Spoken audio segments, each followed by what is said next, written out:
Hi there, I'm Bella. My sister mocked my so-called failed career right in front of 100 guests. At her own wedding. Everyone laughed. Even my parents didn't flinch.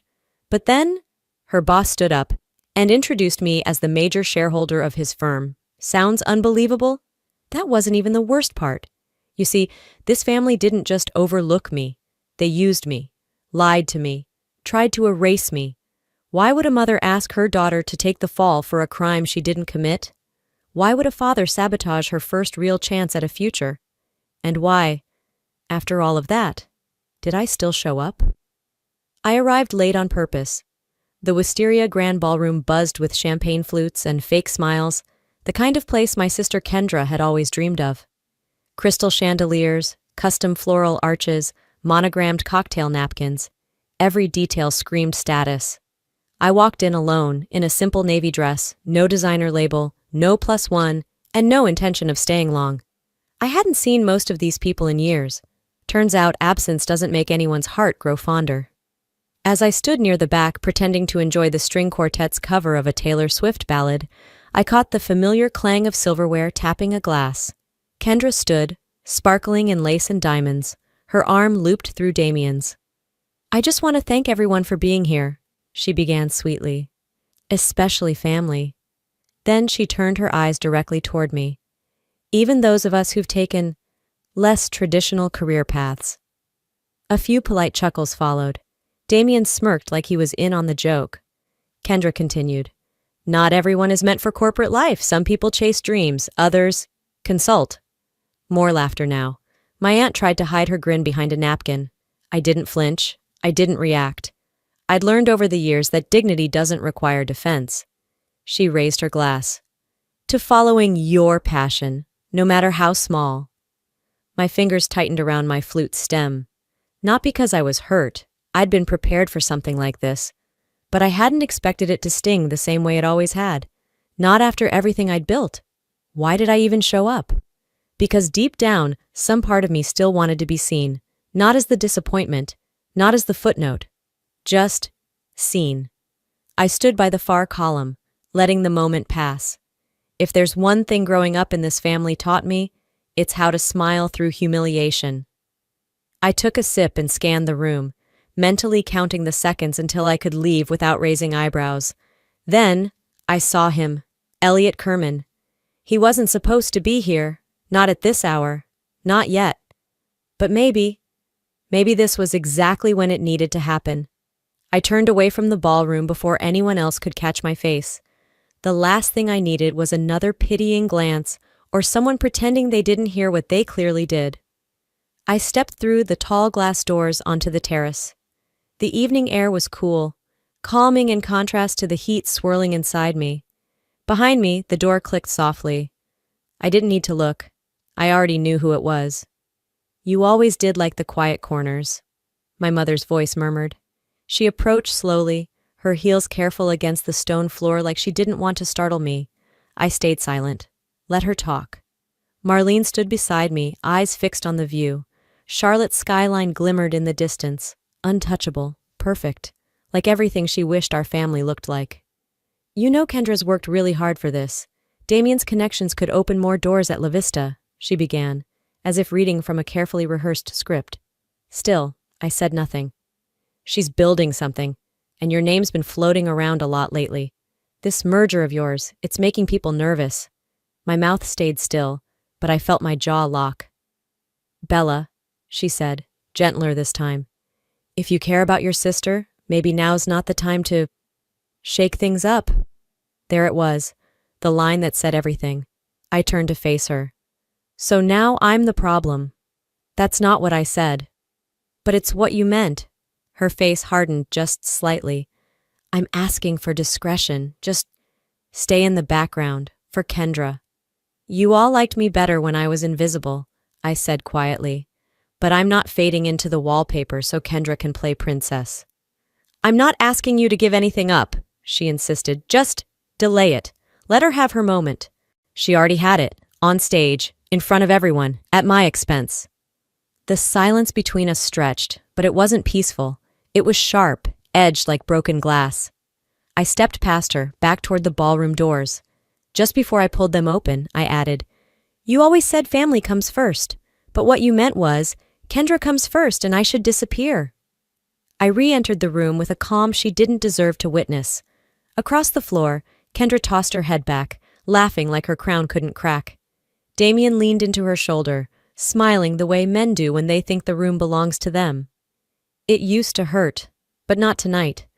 If peace meant erasing myself, then maybe this family never wanted peace. Just silence. I stepped back outside, closing the glass door behind me, this time not to escape, just to breathe. The air had cooled since earlier, carrying the faint scent of lilacs from the courtyard.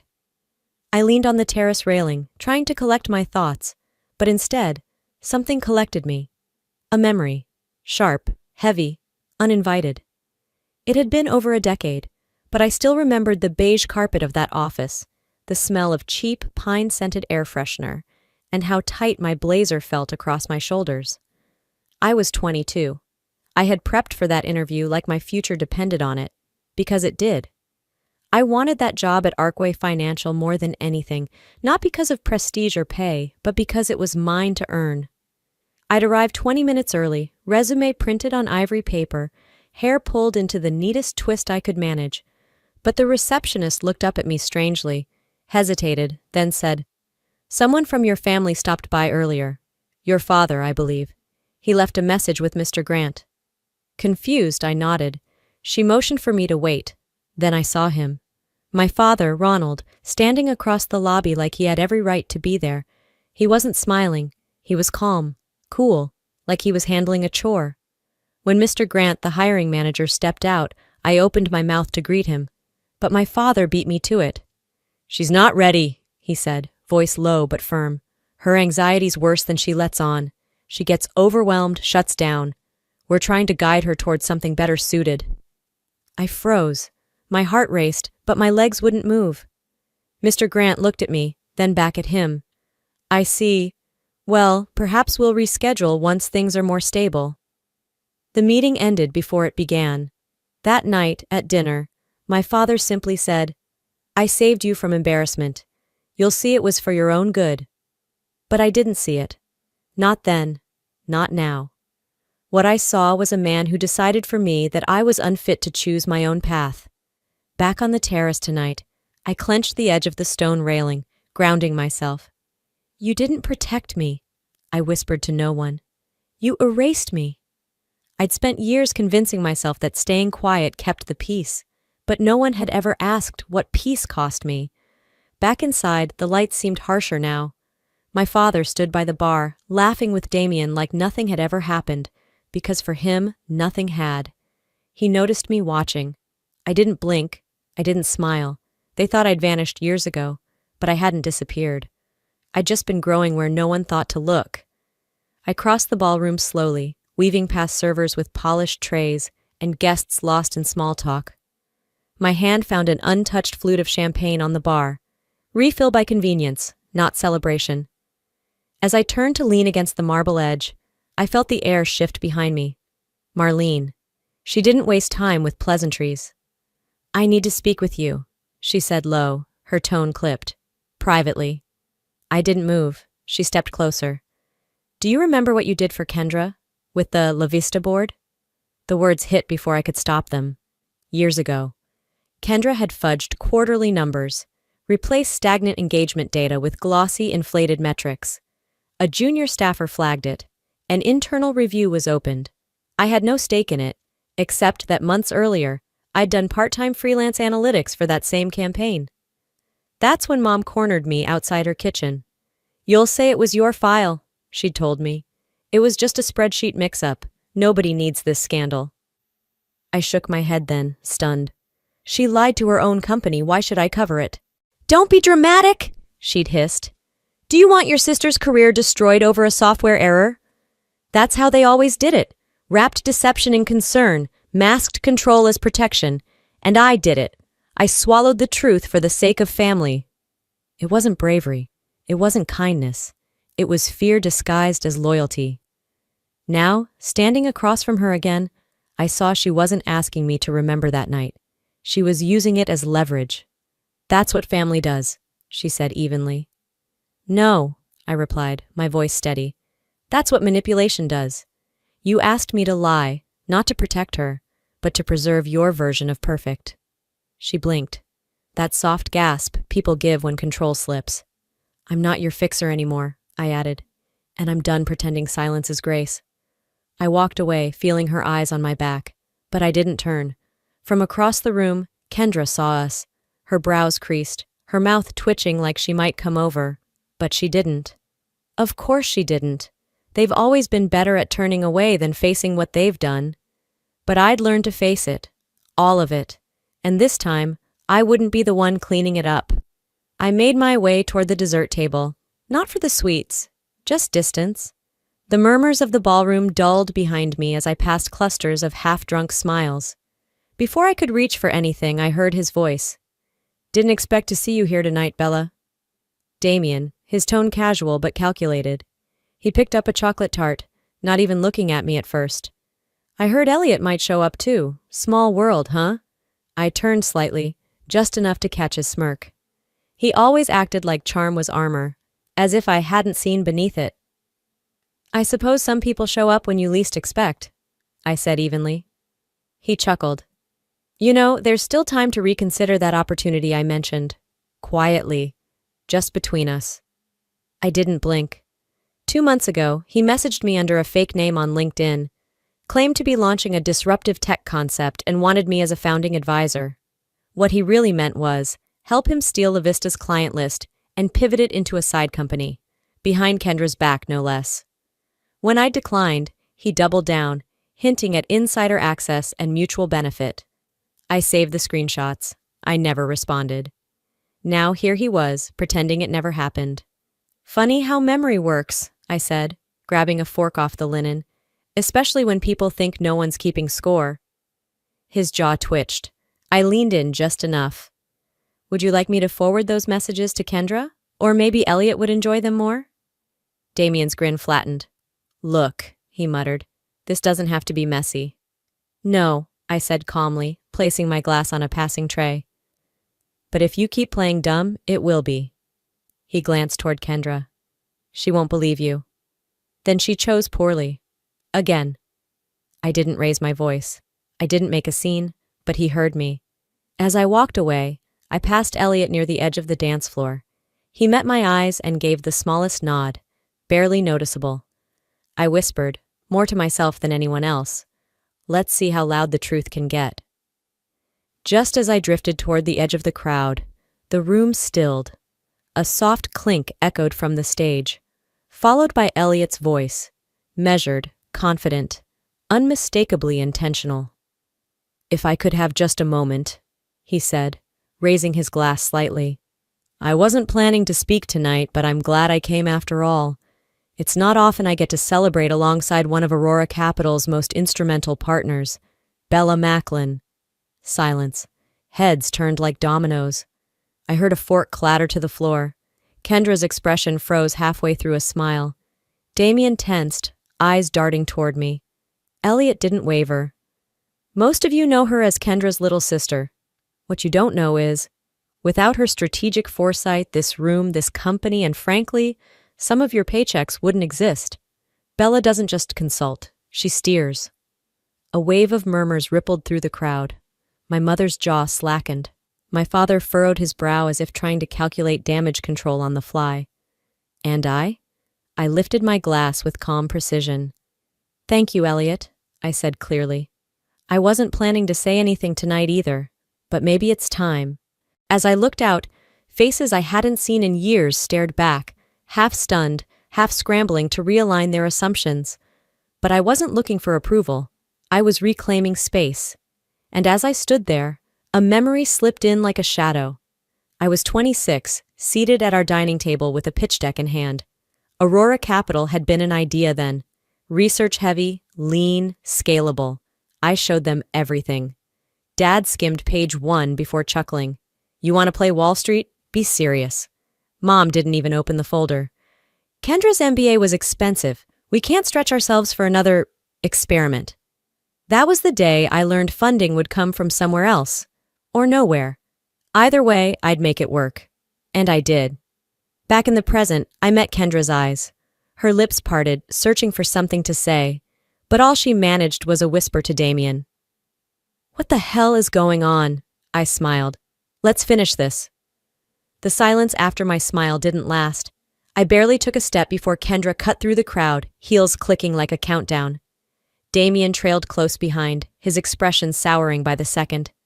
"You think this is cute?" she hissed, inches from my face. "That stunt? That announcement?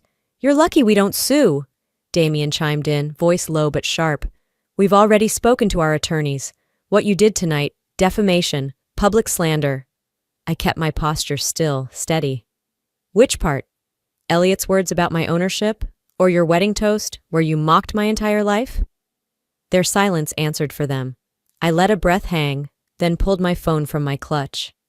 "Funny thing about public threats," I said. "They invite transparency, which means discovery."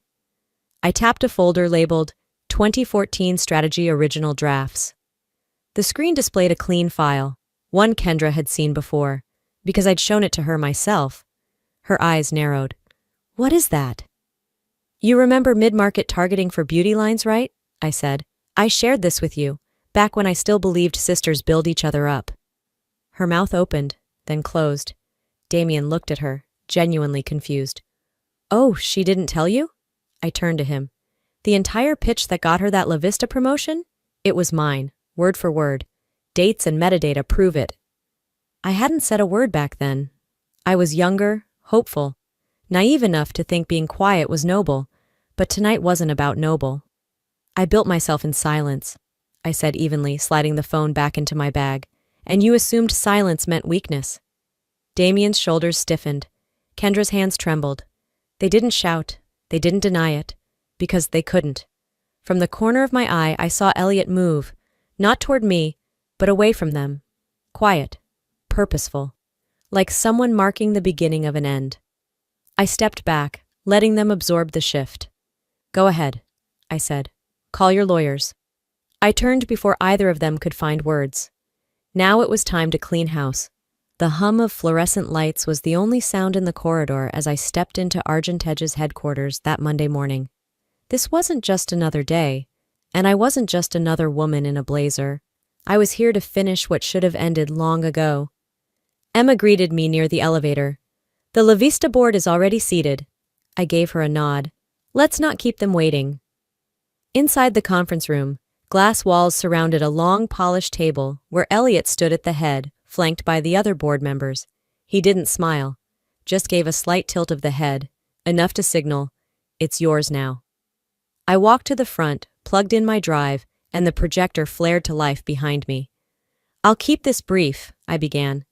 "Today's review is not about image, it's about performance, the kind that affects shareholders, clients, and every person who works under this roof."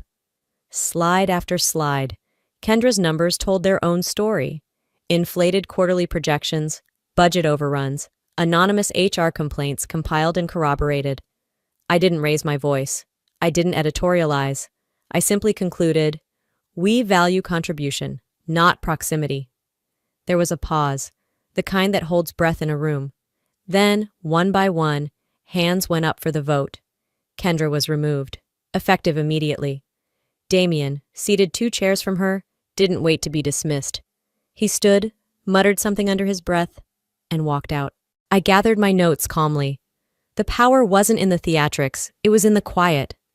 As I moved to leave, a memory stirred. The first time Elliot ever backed me, not just with words, but with action. 3 years ago. I was drowning in red. One deal fell apart, and it triggered a cascade. My name was still unknown. Banks avoided me. But Elliot? He'd taken one look at my pitch and said, "You don't need a lifeboat. You need someone who sees the storm the way you do." That funding kept me alive, but his belief? That lit the fire. Now I walked past Kendra, who sat frozen, not crying, not yelling, just stunned. Her world hadn't ended, but the center had shifted, and it no longer belonged to her. I didn't gloat. I didn't slow down. This wasn't revenge. It was correction. And justice, when done right, doesn't need applause. It was a Tuesday evening when the envelope arrived. No return address. Just my name, Bella. written in that looping, deliberate script I hadn't seen in years. I let it sit untouched on the kitchen counter while I reheated dinner. I didn't rush. I knew who it was from the second I saw the handwriting, and I knew it wasn't asking for anything, at least not out loud. When I finally opened it, the paper was heavy, unlined. She'd written in blue ink. My mother never used blue ink unless it was real. She wrote, "I didn't see you clearly, Bella. I thought protection meant softening the world for you. I realize now I was the one distorting it. I followed noise, the kind Kendra made so well, but I ignored your silence. I didn't know how to raise a daughter who didn't need saving. Just space. You don't need to reply. I just needed you to know. There were no excuses, no grand declarations of change, just a quiet reckoning." I folded the letter and slipped it into the drawer beside a photo of us, the last full family portrait before I started Aurora. We were smiling back then, but I remember now how forced it felt, how small I made myself to keep peace. I didn't cry. I didn't text her. Not because I was angry, but because healing doesn't always look like phone calls and reunions. Some wounds close in silence. That night, I sat by the window and let the city speak. In the distance, lights blinked steady and patient, like they'd always been there, waiting for me to catch up. The next morning, I walked into Argentedge in a navy suit. Nothing flashy, just firm. Emma looked up from her desk. "Investor call in 10 minutes. Want coffee?" "Black, strong," I said. I stepped into my office, placed my phone down, and walked to the glass wall. The skyline stretched wide before me, crisp, unshaken. They finally saw me, but I had already built the view. Sometimes silence isn't peace, it's survival. And for years, I survived by staying small enough to fit inside the version of me my family could tolerate. But growth has a way of cracking walls wide open. If you've ever felt overlooked, underestimated, or dismissed by the people who were supposed to believe in you, let me be the voice reminding you. Their vision isn't your limit.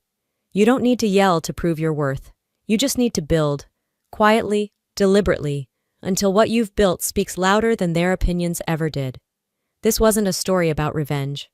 It was a story about boundaries, about choosing truth over tradition, and self-respect over silent loyalty.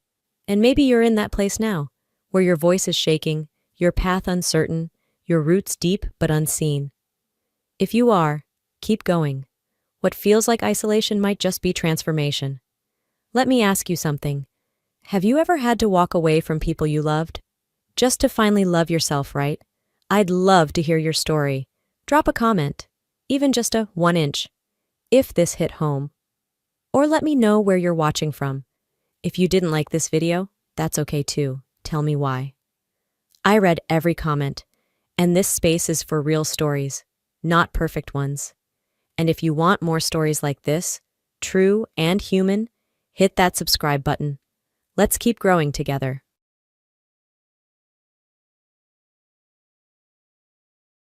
Hey there, I'm Sarah Thompson, 32, living the suburban dream with my husband Michael and our adorable 5-year-old daughter, Emily. We've got a cute little house with a white picket fence, and I'm rocking at my marketing job while Michael shapes young minds as a high school teacher. Sounds perfect, right?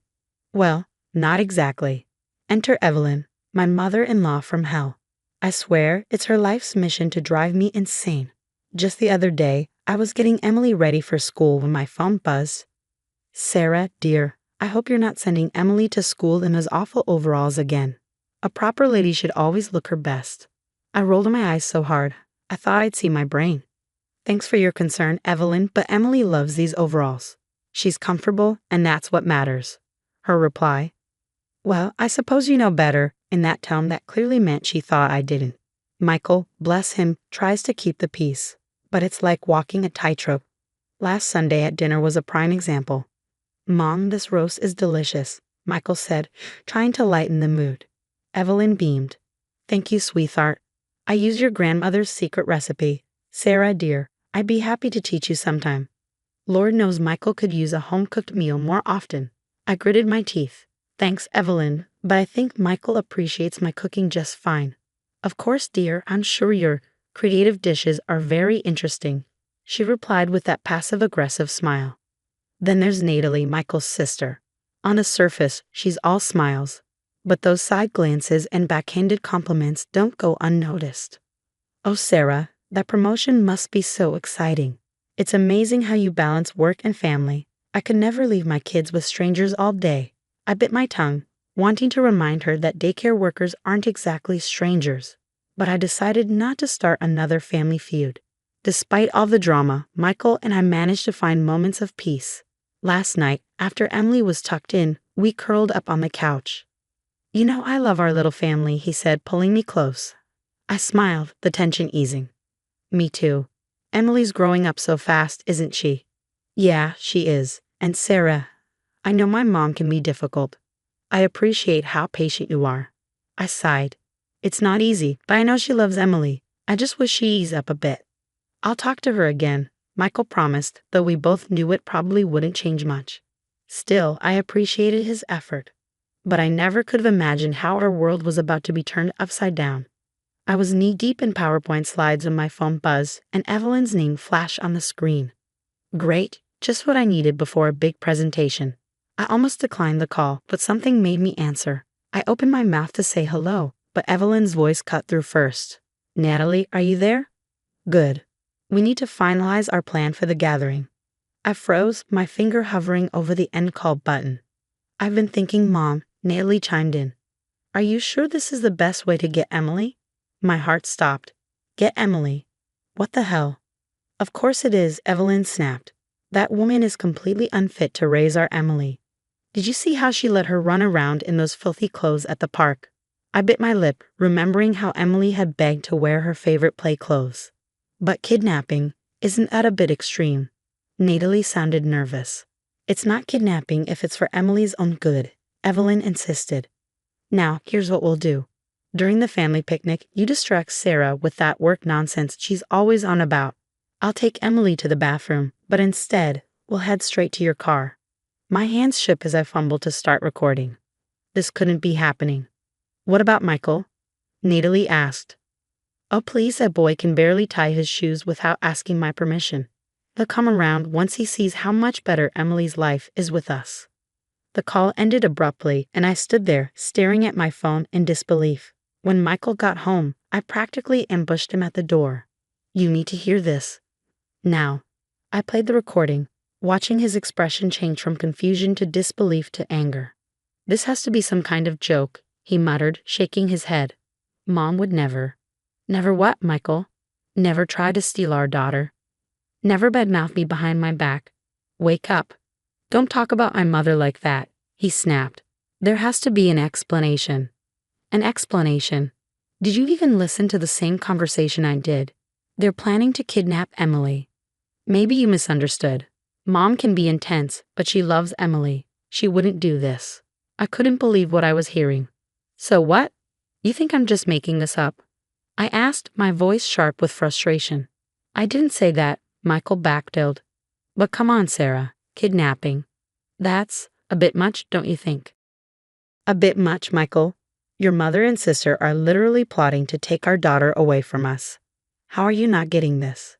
He ran his hands through his hair, frustration clear on his face.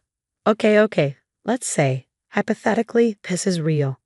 What do you want to do about it? We need to confront them, I said firmly. Catch them in the act. Michael looked horrified. You want to use our daughter as bait? Of course not. But we need to expose them, Michael. We can't just sit back and hope they'll change their minds. We argued back and forth for what felt like hours. Finally, Michael slumped onto the couch, defeated. I can't believe this is happening, he muttered. I sat beside him and took his hand. I know it's hard to accept, but we need to protect our family, all of us. He nodded slowly. You're right, we'll set a trap at the picnic. But Sarah, if this turns out to be a misunderstanding. It won't be, I said, more confidently than I felt.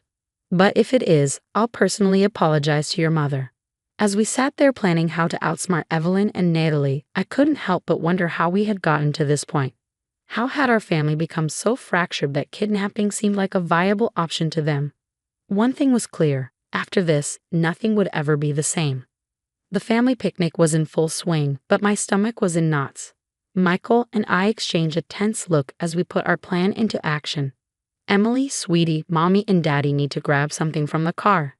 Stay here and play, okay? I said with a forced smile.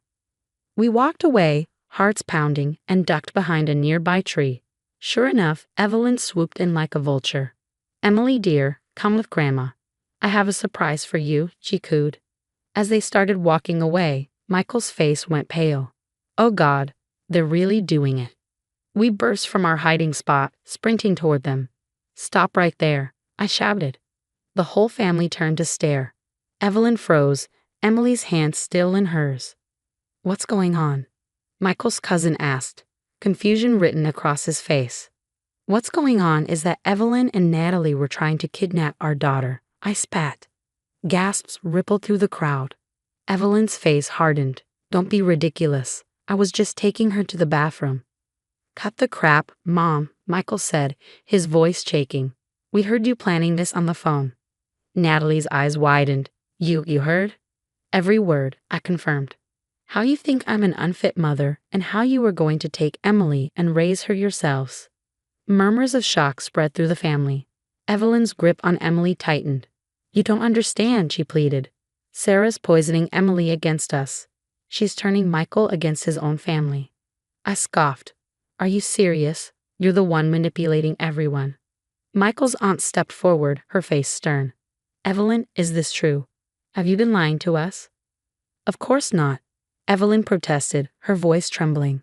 I've only ever wanted what's best for this family. But the cracks were showing. Michael's cousin spoke up. Wait, remember when you told us Sarah refused to let Emily come to the family reunion?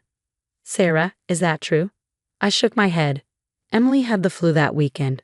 We couldn't travel. More revelations followed, years of Evelyn's lies unraveling before our eyes. Natalie, looking pale and defeated, finally broke. I can't do this anymore, Mom, she whispered. Tell them the truth. Be quiet, Natalie, Evelyn hissed. But Natalie shook her head.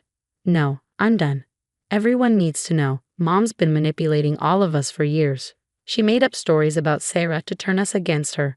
She even faked being sick last Christmas to guilt Michael into missing Sarah's family gathering. The family erupted in shocked exclamations. Evelyn's face contorted with rage. You ungrateful brats, she shouted. After everything I've done for this family. She turned to the crowd, eyes wild. You're all going to believe these lies. I'm the victim here. They're trying to turn you all against me. But her words fell flat. The family had seen her true colors. Michael gently took Emily's hand from Evelyn's grasp. It's over, Mom. You need help. Evelyn's face crumpled, then hardened. Fine. Side with her. But don't come crawling back when she ruins your life. With that, Evelyn stormed off, Natalie trailing behind her. The family gathered around us, murmuring apologies and sharing shocked conversations. In the weeks following the picnic incident, Michael and I made the difficult decision to cut all ties with Evelyn and Natalie. It wasn't easy, but it was necessary for our family's healing. Are you sure about this? Michael asked one night, his voice heavy with emotion. I squeezed his hand gently. We have to for Emily's sake. For our sake. From that point forward, we threw ourselves into creating a loving and stable environment for Emily. Family game nights became a cherished tradition, filled with laughter and silly jokes. One evening, Emily proudly displayed a block castle she built. Mom, Dad, look, I built a castle. Michael grinned. That's amazing, sweetie. You're quite the architect.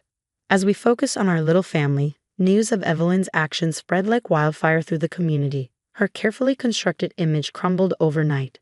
Did you hear? Evelyn's been asked to step down from the charity board. Michael's cousin mentioned over coffee one day. I tried not to feel too satisfied, but it was hard. How's she taking it? Not well. She's become a bit of a recluse, the cousin continued. Natalie even confessed to some financial irregularity at Mom's request. Michael looked troubled. They're both facing legal issues now. I shook my head. I'm not surprised. Your mom always thought she was above the law. While Evelyn's world was falling apart, ours flourished. I threw myself into work, and soon my efforts paid off. Sarah, we'd like to offer you the position of marketing director, my manager announced one day. I was floored. Really? Wow, thank you. Michael found new purpose as well. He was offered a leadership position at his school. They want me to head the English department, he said, beaming. Can you believe it? I absolutely can. I hugged him tight. You're going to be amazing. Emily blossomed in the newfound peace of our home. The anxious child who once fretted over pleasing her grandmother was gone, replaced by a confident and happy little girl. Mommy, can I join the soccer team? She asked one day, her eyes sparkling with excitement. Of course, sweetheart, we'll sign you up this weekend. Before we knew it, our wedding anniversary rolled around. As we sat on our porch, watching the sunset, I couldn't help but reflect on how far we'd come. Can you believe everything we've been through? I mused, leaning into Michael's embrace. He chuckled softly. From family drama to domestic bliss, who would have thought? We made it through together, I said, my voice soft. That's what matters. Michael nodded, pulling me closer. I'm so grateful for you, Sarah. For our family, we're stronger than ever. As the last rays of sunlight dipped below the horizon, a deep sense of peace washed over me. We had faced our demons, stood our ground, and come out stronger. Our little family was thriving, free from toxic influences. Evelyn and Natalie were learning the hard way that actions have consequences. But their journey was no longer our concern. We had a bright future ahead, filled with love, laughter, and the unbreakable bond of our family. Now I have a question for you. If you were in Michael's position, could you ever truly forgive your mother for attempting to kidnap your child? Or would you, like Sarah and Michael, choose to cut all ties despite years of family history? Share your thoughts in the comments below. Your perspectives on family, forgiveness, and protecting your children are valuable to this community. If you enjoyed this story and want to hear more like it, don't forget to hit that like button and subscribe to the channel. Your support helps us bring more engaging content your way. Thanks for listening, and I look forward to reading your responses.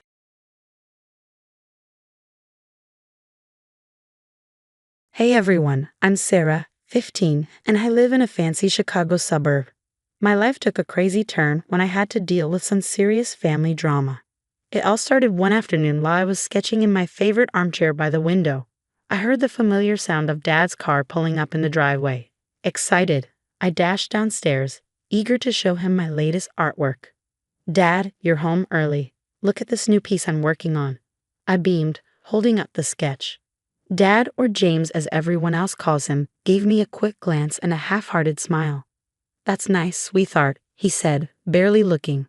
But listen, I've got a surprise for you. My heart raced. Was this finally about the art camp I'd been begging to go to? But instead of an art camp, in walked a tall, leggy blonde with a smile that didn't quite reach her eyes. Sarah, this is Veronica. We've been seeing each other, and she's going to be staying with us for a while, Dad announced. I forced a smile, but inside, I was freaking out. It had been just Dad and me since Mom passed away 3 years ago. We were a team, a duo. But now, fast forward a couple of weeks, and Veronica had completely taken over our house. She was redecorating, rearranging furniture, and worst of all, taking up all of Dad's time. One afternoon after school, I was venting to my best friend Zoe in the kitchen. I swear, Zoe, it's like I don't even exist anymore. Yesterday, I tried to talk to Dad about my art project, and Veronica interrupted to show him some dumb modeling photos. Zoe rolled her eyes. That sucks, Sar. Have you talked to your dad about it? I tried. I sighed. But he just keeps saying I need to give her a chance and make her feel welcome. It's like he's forgotten I live here too. Just then, Veronica waltzed into the kitchen wearing one of Dad's shirts, just his shirt. Oh, hi, Sarah. Didn't realize you'd be home so early. Your father and I were just napping, she said, her smirk making my stomach turn. I cringed internally. This is my friend Zoe. We're working on a school project. Veronica barely looked at Zoe before turning back to me. That's nice, dear. By the way, I moved some of your art supplies to the garage. They were cluttering up the living room. Hope you don't mind. And with that, she was gone, leaving me fuming. Zoe squeezed my arm sympathetically. She's the worst. Later that night, I decided to try one more time to reconnect with Dad. I found him in his study, going over paperwork.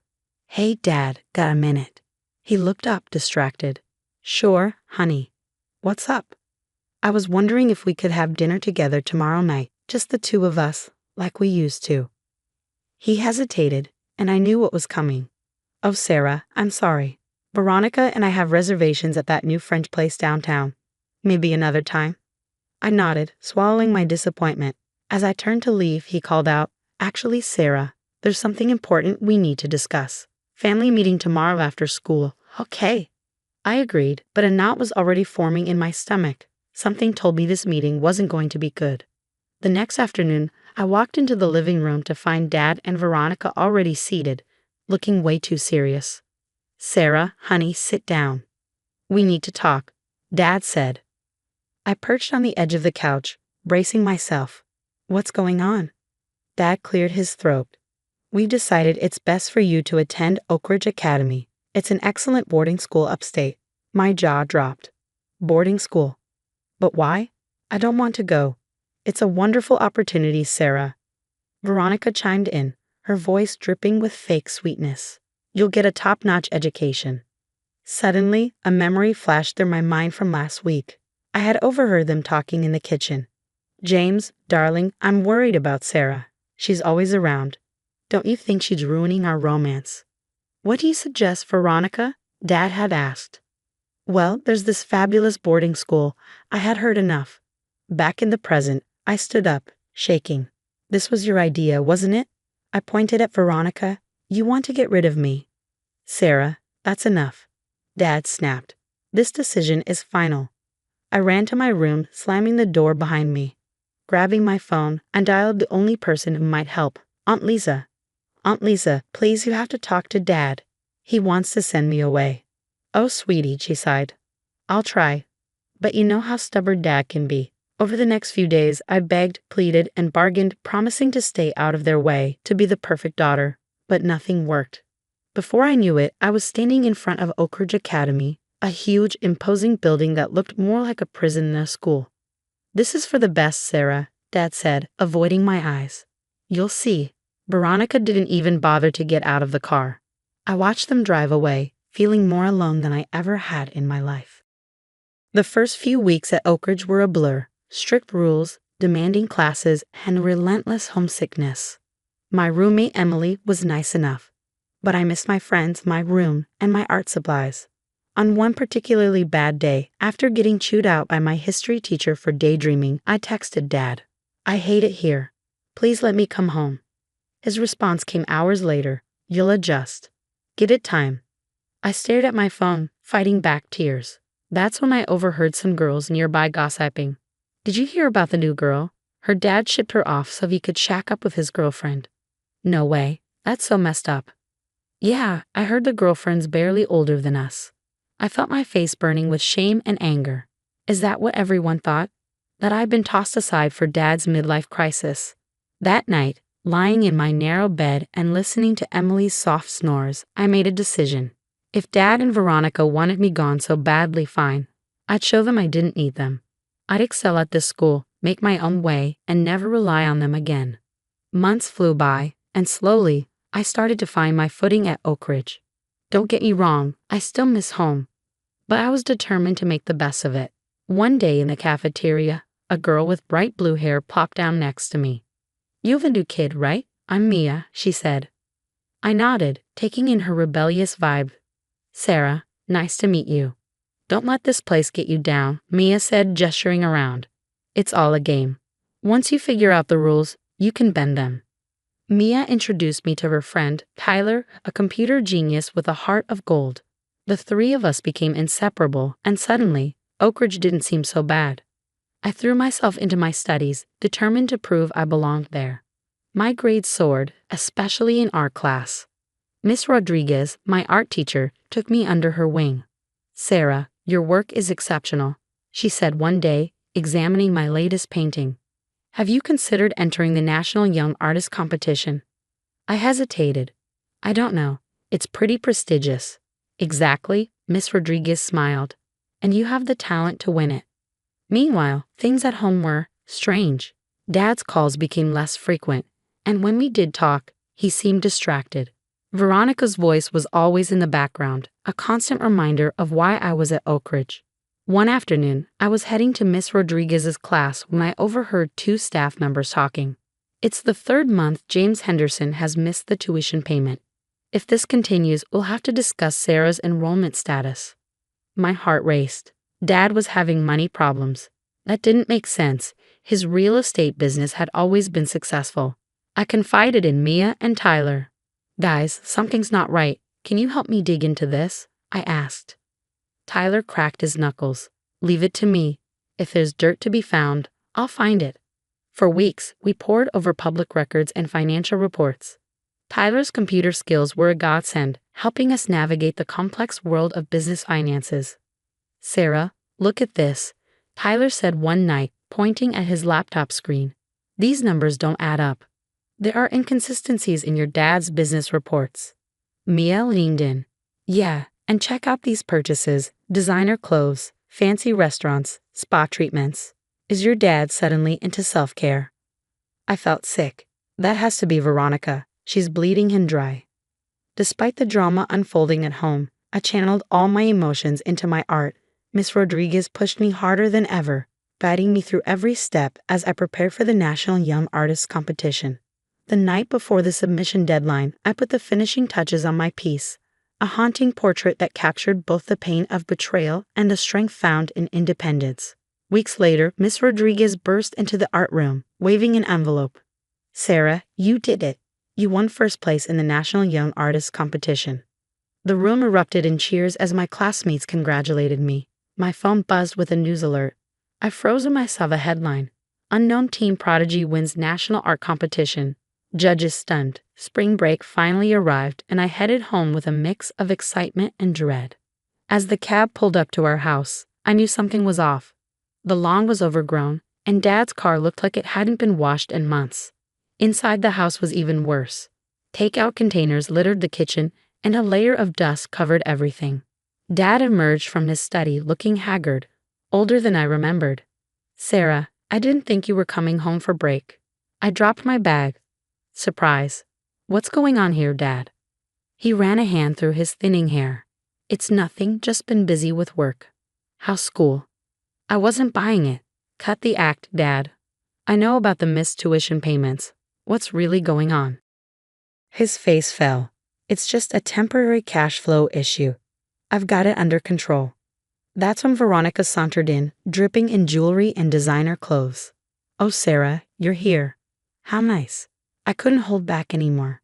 Nice clothes, Veronica. Must have cost a fortune, especially considering Dad can't even pay my school fees. Dad's eyes widened. Sarah, that's enough. But I wasn't done. I pulled out the documents Tyler had helped me compile. No, Dad, it's not. Look at this. Your accounts are being drained, and it's not just because of business troubles. He waved his hand dismissively. You don't understand business, Sarah. This is adult stuff. Oh yeah? Then explain these transactions. I pointed to a series of large withdrawals. Designer boutiques, spa retreats, jewelry stores. Unless you've developed some expensive new hobbies, I'm guessing this is all Veronica.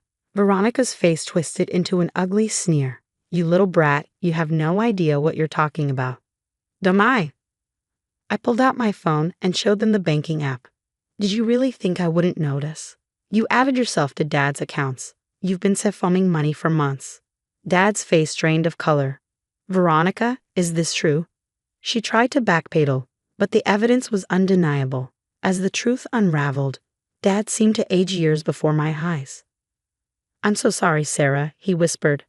I've been such a fool. Just then, the doorbell rang.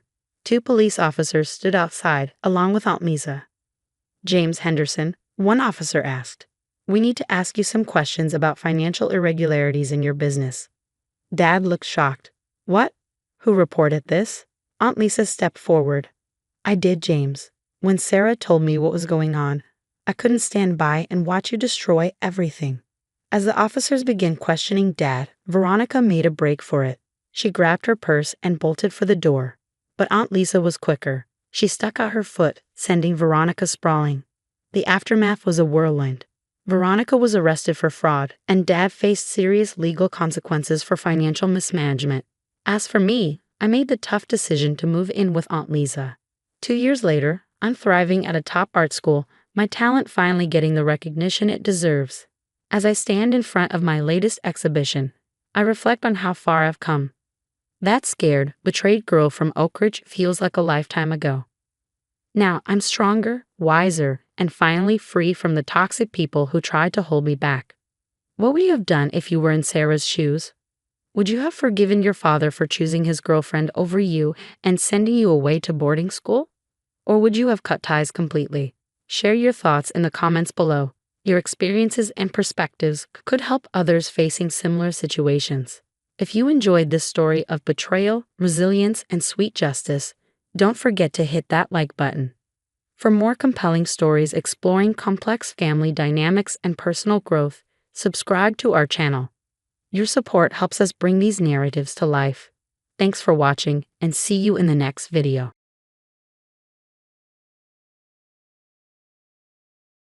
Hello there, I'm Risen. At 32, I'm living the dream in a mansion that looks like it stepped right off the pages of a glossy magazine. I'm thriving as a fashion designer, married to Michael, my handsome 40-year-old husband, who is often away fulfilling his role as a high-profile ambassador.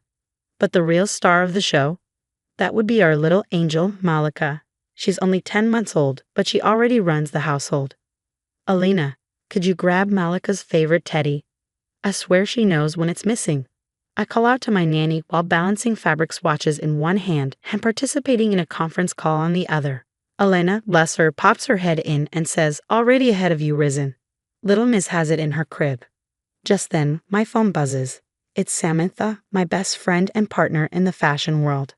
"Hey, girl, you free for coffee? I've got some juicy gossip," she says. "Sam, you're a lifesaver." "Come over in an hour. I'm drowning in silk samples," I respond. Just as I hang up, the doorbell rings. "Wonderful, it's Vanessa, my sister-in-law from hell." "Risen, darling," she exclaims, greeting me with exaggerated air kisses. "This place looks quaint. Have you thought about redecorating?" I bite my tongue and force a smile. "Thanks for the suggestion, Vanessa. How's Tom?" Her face tightens. "Oh, busy with work." "Yeah, sure. Busy accumulating gambling debts, I think, but I keep it civil. Send him our love," I say as she leaves. I collapse onto the sofa, exhaling. "Elena, remind me why I put up with her?" I ask. She chuckles and replies, "Family, Miss Risen. Can't live with them, can't ship them off to Siberia." The rest of the day is a whirlwind of sketches, phone calls, and baby giggles. As night falls, I find myself scrolling through a food delivery app. "Sam, you staying for dinner?" I'm thinking Thai. "Count me in, but no peanuts this time." "Last order was a disaster," she laughs. I place the order, making sure it's a peanut-free zone tonight. As I hit confirm, a wave of contentment washes over me. My career is flourishing. I have the best kid in the world and a support system that rocks. Sure, Michael's away and Vanessa can be a nightmare, but life is good. If only I knew what was coming next. But that's a story for another day. For now, I'm just going to enjoy this moment of peace before my food arrives. Little did I know that delivery was about to change everything. The doorbell rings and my mouth waters at the thought of pad thai. "I've got it, Elena." I call, heading to the door. "Hey there." The delivery guy greets me with a smile that seems just a little off.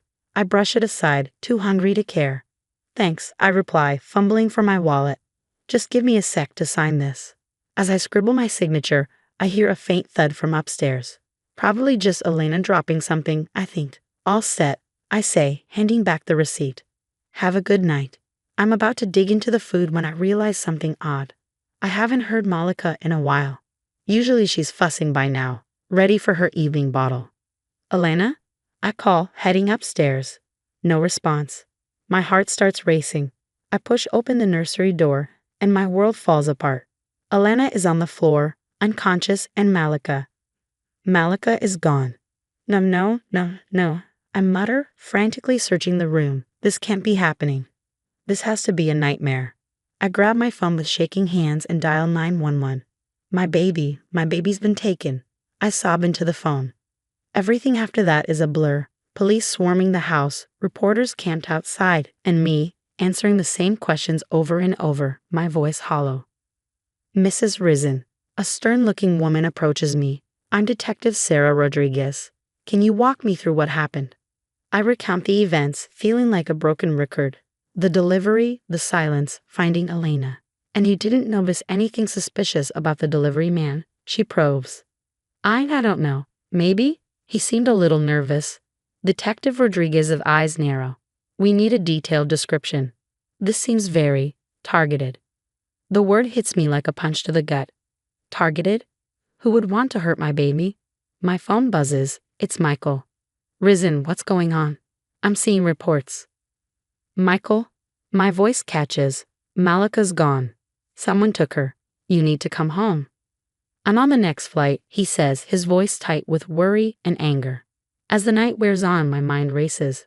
Who could have done this? Why? The house is in chaos, with police combing every inch for clues. Samantha arrives, pushing past the reporters outside. Risen, oh my God, she gasps, pulling me into a tight hug. I don't understand, I whisper, clinging to her. Who would do this? Detective Rodriguez approaches again. Mrs. Risen, does anyone have a grudge against your family? Any threats recently? I shake my head, then pause.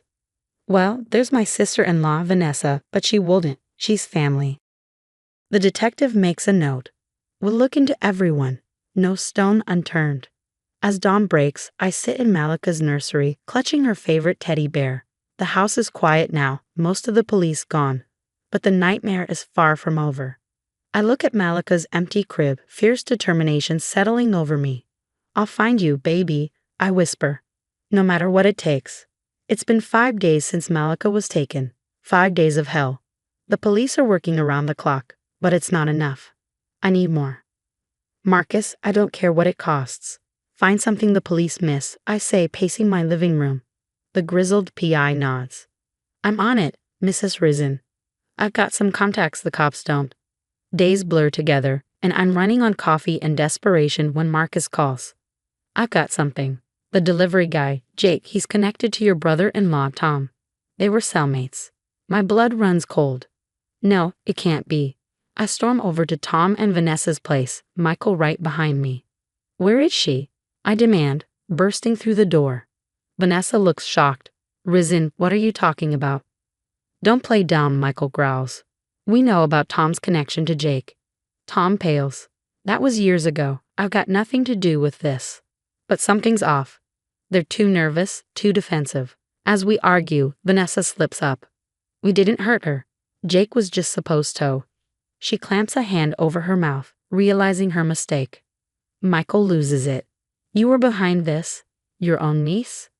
As they try to backpedal, I'm already dialing Detective Rodriguez. This nightmare has just gotten worse. Meanwhile, across town, Jake is falling apart. Lily, I messed up. Bad, he says into his phone, voice shaking. I need help. Lily, working her shift at the hospital, frowns. Jake, what's going on? I can't say over the phone. Can you meet me? Unbeknownst to Jake, Samantha is visiting her mom in the same hospital and overhears Lily's side of the conversation. That name, Jake, why does it sound familiar? Samantha mutters, then it hits her. The delivery guy. She immediately calls me. Risen, I think I've got a lead on Jake. Within hours, we're huddled in Detective Rodriguez's office, piecing it all together. So Tom and Vanessa put Jake up to this? Rodriguez confirms, scribbling notes. I nod, feeling sick. Looks like it, but why? Michael squeezes my hand. Money. It's always money with them. Rodriguez leans back. All right, here's what we're going to do. We set up a sting. Use Lily to draw Jake out and hopefully lead us to Malika. My heart races. This could be it. Our chance to bring Malika home. What do you need from us? I ask, ready to do anything. For now, act normal. We don't want to spook them, but be ready to move fast when we give the signal. As we leave the station, I feel a glimmer of hope for the first time in days. We're coming for you, Malika, I whisper. Mommy's coming. The next 24 hours are a blur of preparation. Wiretaps, undercover agents, everything. It feels like something out of a movie, except it's my life, my child at stake. As night falls, we get word.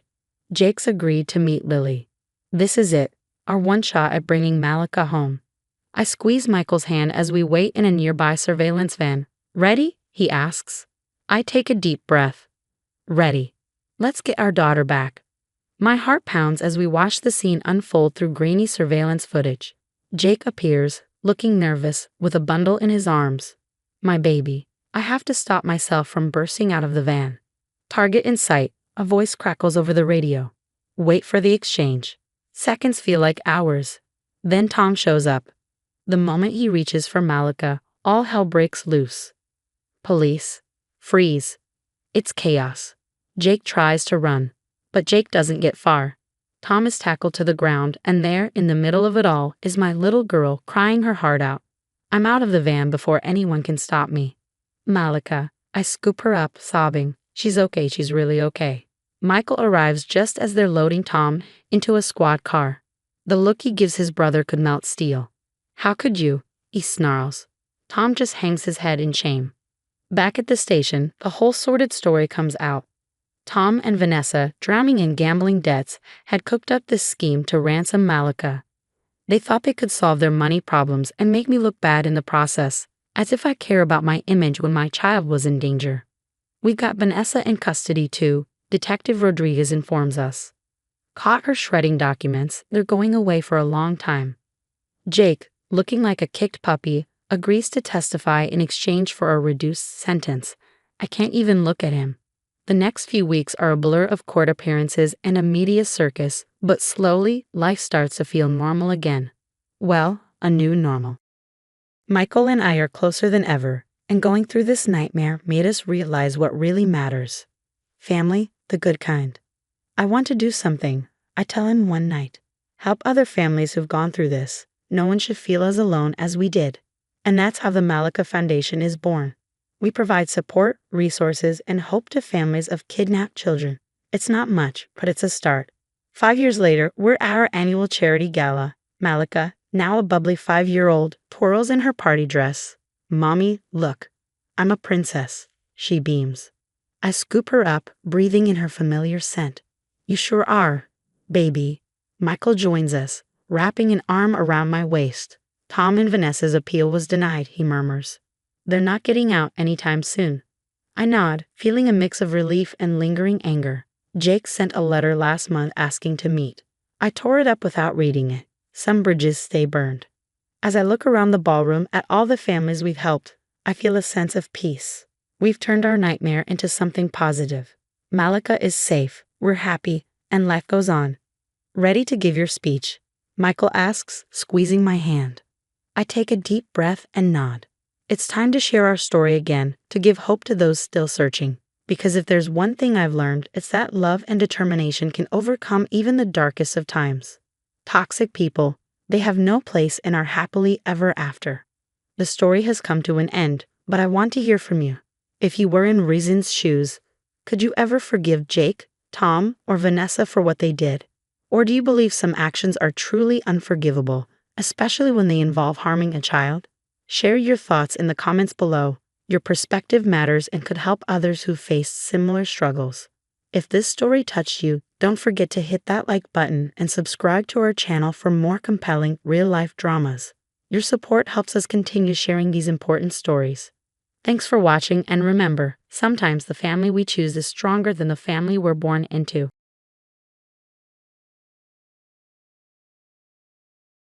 Hey there, I'm Alex Martinez. A scrawny kid from the south side of Chicago with big dreams and an even bigger mouth. Yeah, that was me. Always up to something, always hatching a new plan. My old man, Robert, would just shake his head and sigh. Alex, when are you going to get serious about life? He'd ask, but I knew I was onto something. While my classmates buried themselves in textbooks, I was in my garage, tinkering with gadgets and dreaming up ways to make life easier. College? I gave it a shot for 2 years before realizing it wasn't for me. You're making a huge mistake, Robert growled when I told him I was dropping out. Trust me, Dad, I've got a plan. And that's when Smart Haven was born, right there in my garage. My baby, my ticket to the big leagues. Family dinners got real tense after that. Robert would give me the stink eye over his pot roast. Karen, my stepmom, tried to keep the peace, and Ethan, my younger stepbrother, would sit there with his smug little smile. like he won some competition I didn't even know I was in. "How's the business going, Alex?" He'd ask, all fake concern. "It's going, Ethan. Thanks for asking." Fast forward 6 years, and Smart Haven is blowing up. Multi-million-dollar contracts, features in tech magazines, you name it. Buyout offers rolled in left and right. "Mr. Martinez, we're prepared to offer." "Thanks, but no thanks. Smart Haven's not for sale." I was on top of the world. And then I got that call from Robert. "Alex, we need to have a family meeting. It's urgent." Something in his voice made my stomach twist. This wasn't going to be good. "All right, Dad. When and where?" "Tomorrow evening. At the house." The next day, I pulled up to the old house, my stomach in knots. The moment I stepped inside, the tension hit me like a wall. Robert, Karen, Ethan, and Uncle Mike. What the hell was he doing here? "Glad you could make it, son," Robert said, his voice dripping with fake warmth. "Cut the crap, Dad. What's this about?" I snapped. Robert cleared his throat. "Alex, we've been talking, and we think it's time for you to sell Smart Haven." I laughed. "You're joking, right?" "We're dead serious," Ethan chimed in. "It's for the best, bro."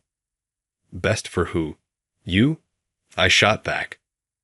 Robert leaned forward, his tone cold. "Half the proceeds will go to Ethan. He's more deserving. He finished college. He's got a proper career." "Proper career?" "He's a middle manager at a failing company." "Now, Alex," Uncle Mike cut in. "Let's keep things civil." "Civil?" I scoffed. "You want me to just hand over my company to Thiz?" Ethan's face reddened. "Watch it, Alex. You're not the only smart one in this family." "Could have fooled me," I shot back. Robert slammed his hand on the table. "That's enough, Alex. You're selling. End of discussion." "Or what?" "Or I'll disown you. And don't forget, I've got some interesting information about Smart Haven's early days." My blood ran cold. "You wouldn't dare." "Try me, son," Robert hissed. Karen finally spoke up. "Robert, maybe we should." "Stay out of this, Karen," he barked. I turned to Ethan. "And you're okay with this? Taking what I built?" He shrugged, trying to look conflicted. "It's what's best for the family, Alex." "This isn't about family. This is about you being jealous," I shot back. Robert stood up, towering over me. "You have 24 hours to agree, or I'm going public with what I know." "Go to hell, old man," I spat, storming out of the house and slamming the door behind me. As I reached for my car keys, I caught voices through the open window. "Don't worry, Ethan. If he doesn't play ball, we've got our backup plan," Robert said. "You sure it'll work, Dad?" Ethan asked. "Trust me, son. One way or another, Smart Haven will be yours." My stomach turned. My own family plotting against me. As I drove away, my mind raced. What was their backup plan? And how the hell was I going to get out of this mess? One thing was clear. I couldn't trust any of them. Not Robert, not Karen, and definitely not Ethan. They'd shown their true colors, and there was no going back. I burst into Mia's office, my thoughts spinning. "You're not going to believe this, Mia," I said, breathless. She looked up from her computer, concern etched on her face. "Spill it, Alex. What's going on?" I paced back and forth, recounting the nightmare family meeting. Mia's eyes widened with each detail. "They want you to do what? Are they out of their minds?" "Apparently. And get this, they are threatening to reveal some damaging information about Smart Haven's early days." Mia frowned, leaning forward. "What information?" I shook my head. "I don't know. Had a feeling about what Robert and Ethan might be up to, and I knew we had to get ahead of it. We need to get some dirt on them," Mia agreed. "I know a guy, ex-cop turned PI. He's discreet and thorough." I nodded. Do it. Meanwhile, I'll keep an eye on our operations. Something feels off. Over the next few days, things went from bad to worse. Negative reviews flooded our website, all suspiciously similar. Alex, check this out. Mia called from her desk, her face tense. Tech giant just pulled out of our deal. What? Why? I demanded. They claimed they heard concerning rumors about our business practices. I slammed my fist on the desk. It's them. It's got to be. Just then, Mia's phone buzzed. It's the PI. He's got something. We huddled over her phone, listening intently. With each revelation, my jaw dropped further. Holy. I whispered as we ended the call. Ethan's got a gambling problem. Mia nodded grimly. He owes big money to some dangerous people, and Robert's been cooking the books at his company to cover for him. As for that damaging information, it's fake. Ethan doctored some documents to give Robert leverage. I leaned back, processing everything. They're desperate, Mia. They're trying to steal Smart Haven because they're broke. So, what's our play, Alex? A grin crept across my face as a plan formed. We fight fire with fire. First, we secure that contract with Megacorp. That'll make us untouchable. Mia raised an eyebrow. And then we confront them with everything we know. For the next week, we worked around the clock, damage control, reassuring clients, and pushing hard for the Megacorp deal. Finally, the day came. I stood in the conference room, heart pounding, as the Megacorp execs filed in. Ladies and gentlemen, thank you for coming. Let's talk about the future of home automation. 2 hours later, I emerged victorious. The biggest contract in Smart Haven's history signed and sealed. Mia was waiting outside. Well, I couldn't pull back my grin. We did it, Mia. We did it. She pulled me into a hug. I never doubted you for a second, Alex. As we celebrated, my phone buzzed with a text from Robert. Time's up, son. Decision. I looked at Mia, determination in my eyes. It's time to end this. What are you going to do? She asked. I'm calling another family meeting, but this time I'm setting the rules. I fired off a reply. Tomorrow, 2 p.m. my office. Be there. As I hit send, I felt a mix of anxiety and excitement. Tomorrow, everything would change, and I was ready for it. The conference room felt like a pressure cooker as Robert, Karen, and Ethan filed in. Mia stood beside me, a silent pillar of support. All right, Alex, Robert growled. We're here. Now, what's this about? I leaned forward, my voice steady. It's about the truth, Dad. The whole truth. Ethan shifted uncomfortably. What are you talking about, bro? I pulled out a folder and slapped it on the table. I'm talking about your gambling debts, Ethan, and Dad's creative accounting to cover them up. The color drained from their faces. Karen gasped. Robert, what is he talking about? Lies. All lies. Robert sputtered, but his eyes darted nervously. I turned to Karen. I'm sorry, but it's true. Ethan's in debt to some dangerous people, and Dad's been embezzling from his company to pay them off. Karen's voice trembled. Is this true, Robert? Robert slammed his fist on the table. Enough, Alex. I'm warning you. Warning me about what, Dad? Your damaging information. You mean these. I tossed another file on the table. Fake documents, courtesy of Ethan. Did you really think I wouldn't find out? Ethan jumped up. You can't prove any of this. Just then, a knock came at the door. 2 police officers stepped in. Actually, he can, one of them said. Robert Martinez, you're under arrest for embezzlement. As they cuffed Robert, chaos erupted. Karen broke down, sobbing. Ethan tried to make a run for it, but was quickly apprehended. while Robert kept shouting about family loyalty. I stood there, watching it all unfold, feeling a mix of vindication and sadness. This was my family. At least it used to be. As the dust settled, Karen approached me, her eyes red and swollen. Alex, I had no idea. What happens now? I sighed, the weight of it all settling on my shoulders. That's up to you, Karen. But if you need help, financially or otherwise, I'm here, I said. She nodded, then hesitated. And our relationship? I met her eyes. It'll never be the same, I admitted, but maybe, with time, we can build something new. As they all left, Robert and Ethan in cuffs, Karen in tears, Mia put a hand on my shoulder.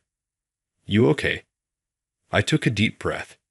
Yeah, I think I am.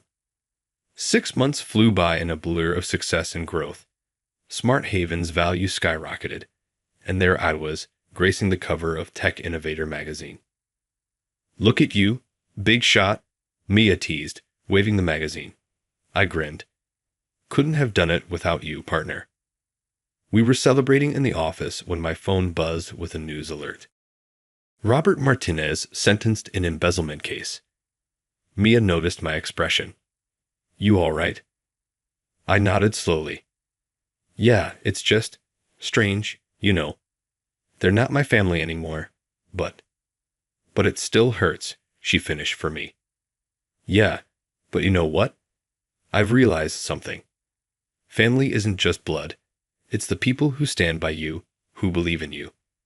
I looked around at our team, laughing and celebrating, and then at Mia, my rock through all of this. This is my family now, and I wouldn't have it any other way. Mia raised her glass. To family, the ones we choose. As our glasses clinked, I felt a weight lift off my shoulders. The road had been tough, but I'd come out stronger. Smart Haven was thriving, free from toxic influences, and me, I was finally free too. So, boss, Mia said with a grin, what's next? Next for Smart Haven? I smiled, excitement bubbling up for the first time in a long while. Sky's the limit, Mia. Sky's the limit. And so, the story of my struggle against a toxic past and rise to success came to an end. But now I've got a question for you. If you were in my shoes, would you have offered financial support to Karen after everything that happened, or would you have cut ties completely with everyone involved? It's a tough call. On one hand, Karen wasn't directly involved in the scheme, but on the other, she turned a blind eye to Robert and Ethan's behavior for years. What would you do in this situation? Drop your thoughts in the comments below. I'm really curious to hear your take. And hey, if you enjoyed the story and want to hear more like it, don't forget to hit that like button and subscribe to the channel. Your support means the world to us and helps us keep bringing you these engaging stories. Thanks for watching.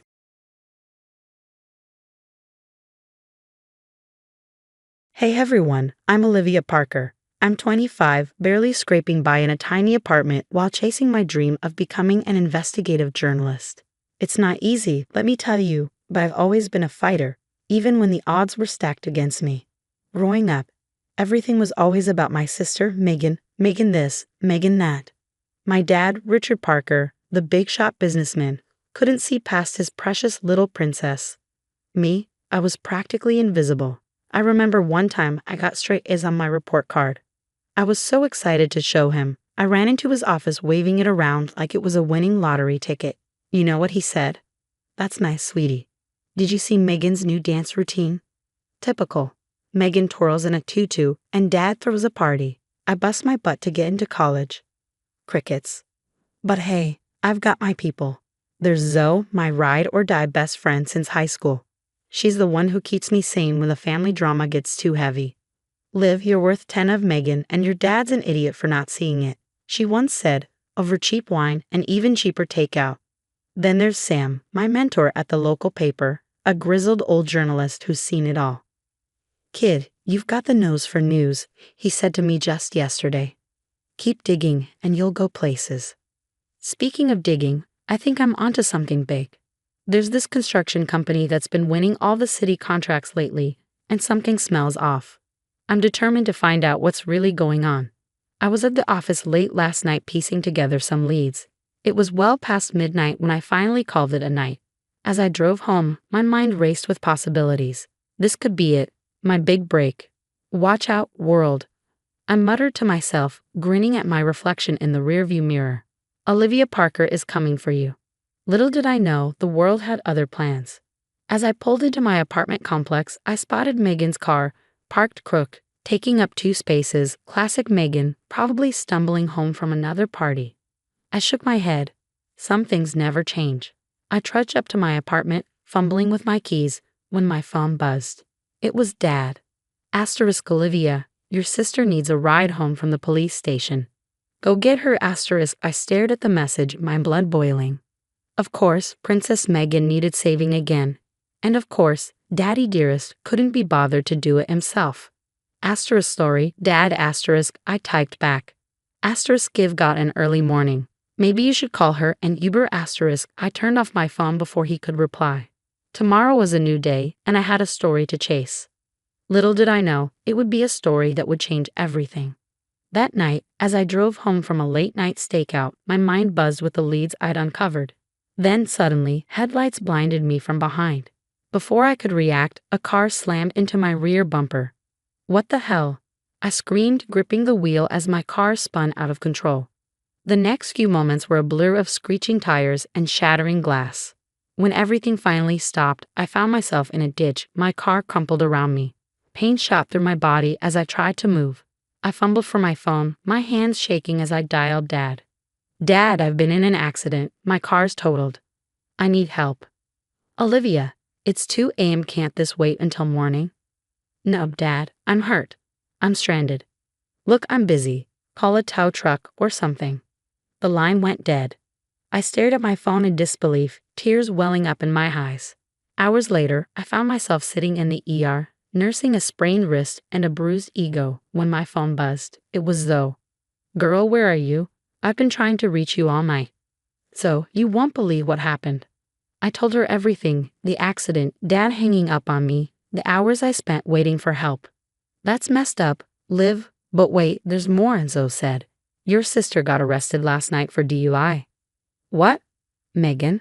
I blurted out, completely stunned. Yeah, and get this, your dad bailed her out immediately. Hired some hotshot lawyer too. My blood boiled. Of course, Princess Megan gets the royal treatment while I'm left to fend for myself. I'm coming to get you, Zoe said, her voice firm. We'll figure this out together. True to her word, Zoe showed up, helped me gather my things, and drove me home. As we pulled up to my apartment, there was Megan, stumbling out of a cab. She looked worse for wear, but definitely not like someone who'd just spent the night in jail. Hey sis, she slurred, swaying on her feet. Rough night. I ignored her and went inside. The next few days were a blur of insurance calls and pain meds. But as soon as I could think straight, I threw myself back into work. If my family wasn't going to have my back, I'd make damn sure my career would. I started digging into the car theft. Something didn't add up. Why target my beat-up Honda when there were plenty of nicer cars around? I called my contact at the police station. Hey, Mike, any leads on my car? I asked. Sorry, Olivia, it's a dead end. Car was found torched on the outskirts of town. Torched? That's weird, right? Yeah, Mike said, lowering his voice. Between you and me, it's fishy. Matches the MO of a theft ring we've been tracking, but we can't prove anything yet. That was all I needed to hear. I started connecting the dots, following the trail. It led me straight to a local construction company, Bedrock Builders. As I was compiling my notes, a name jumped out at me, and my blood ran cold.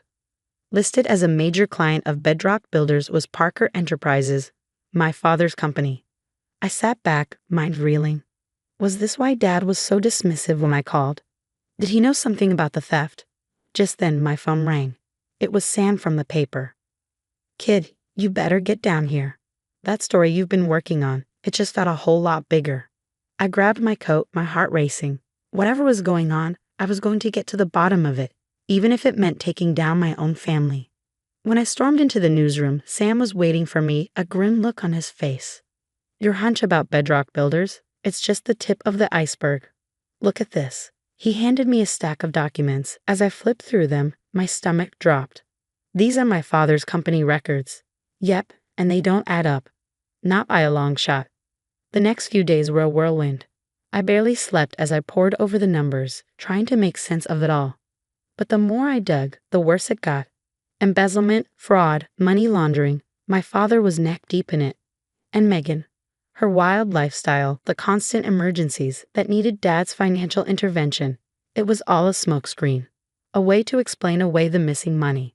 I confronted Megan at her apartment. She answered the door looking even worse than before. What do you want, Olivia? The truth, Megan. For once in your life, just tell me the truth. Her face crumpled. I didn't know at first. Dad would just ask me to go out, be seen at expensive places. Then it got more complicated. Complicated how? I asked, my voice shaking. He'd give me credit cards, tell me to max them out. Said it was for tax purposes. I didn't ask questions. She looked down, ashamed. I felt sick. Did you know about the DUI? Was that part of the plan too? Megan burst into tears. I'm so sorry, Liv. I never meant for it to go this far. Can you forgive me? Forgive you? I couldn't believe what I was hearing. You and Dad left me out in the cold while you were living it up on stolen money. Money that ruined people's lives. Please, Liv, she sobbed. We can fix this. We can go to Dad together. No, I said, shaking my head. I'm done with both of you. I'm going to expose everything. Back at the office, Sam and I worked around the clock, building an airtight case. We cross-referenced bank statements, interviewed former employees, and tracked down shell companies. You sure about this, kid? Sam asked as we prepared to go to print. This story, it's going to blow up your whole family. I took a deep breath, staring at the headline on my screen. Parker Enterprises, a legacy of fraud. My family blew itself up, Sam. I'm just reporting the fallout. When I hit send, I felt a weight lift off my shoulders. Whatever came next, at least the truth was out there. The story broke like a tsunami. Within hours, national news outlets picked it up, and my phone wouldn't stop ringing. Dad tried to do damage control. He called a press conference full of righteous indignation. These baseless accusations from my estranged daughter are nothing but a desperate cry for attention. That's what my father said in his press conference, trying to deflect the truth. But the evidence was undeniable.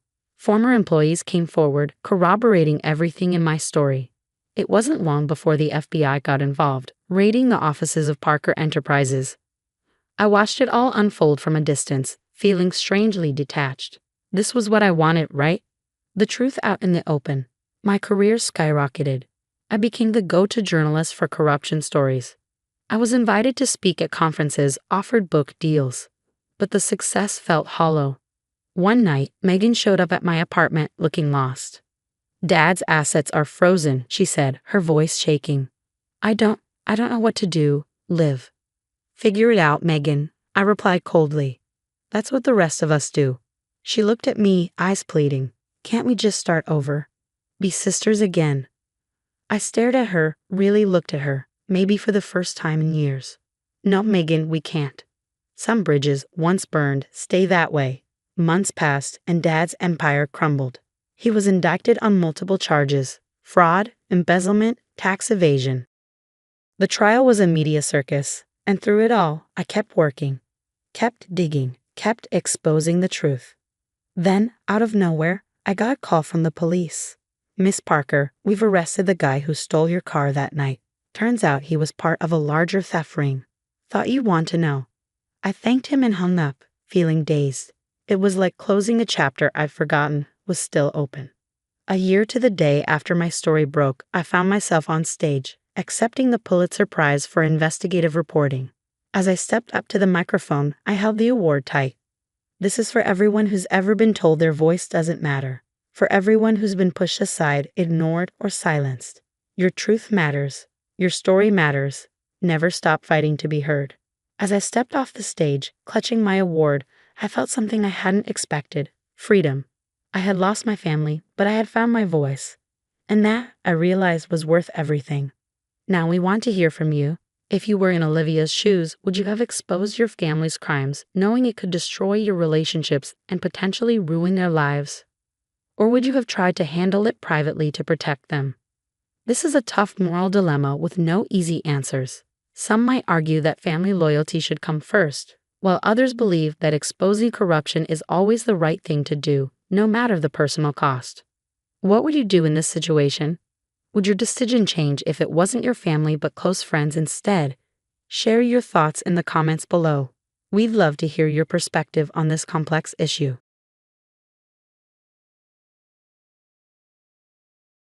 Hi, I'm Vivian, and lately, life has been nothing short of a whirlwind.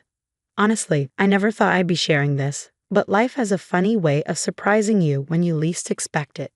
I'm 28, a marketing executive, and up until recently, I thought I had everything figured out. I married Mark, my college sweetheart, a little over a year ago. We were riding high, especially when we found out I was pregnant. It was our little secret, and we were over the moon with excitement. Mark, can you believe it?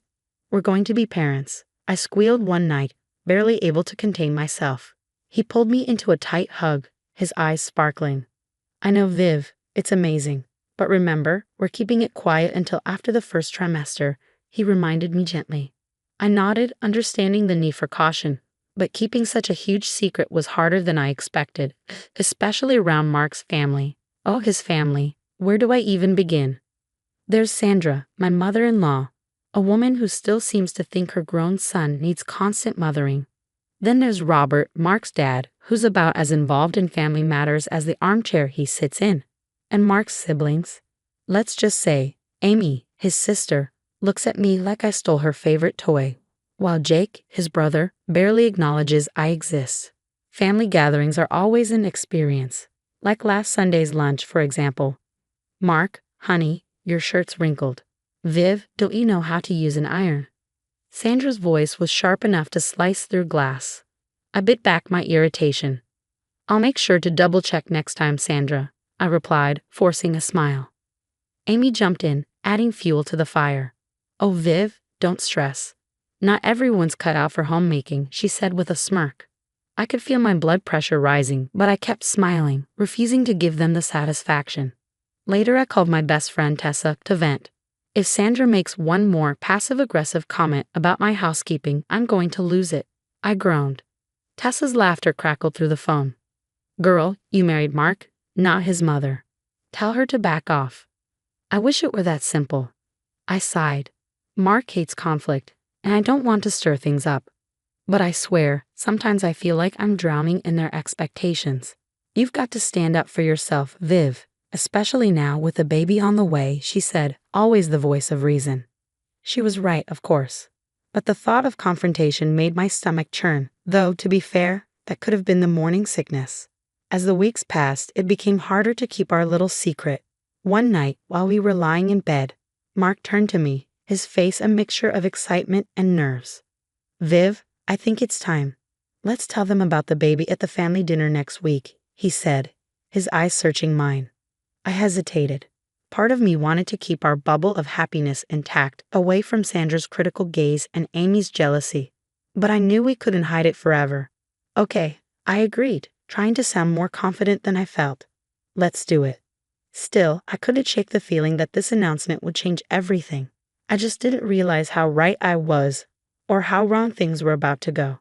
The day of the family dinner arrived, and I was a bundle of nerves. I'd spent hours cooking, hoping to finally impress Sandra. But of course, that was a pipe dream. Vivian, dear, the roast is a bit dry. Did you forget to baste it? Sandra's voice dripped with false sweetness. I forced another smile. I'll keep that in mind for next time. And that dress, is it new? It's a bit tight, don't you think? She added, her gaze drifting to my waist. Before I could respond, Mark cleared his throat. Actually, Mom, we have some news. This was it. I took a deep breath, nodding at Mark for him to continue. Vivian and I were having a baby. For a moment, there was silence. Then chaos. Oh, sweetie, that's wonderful.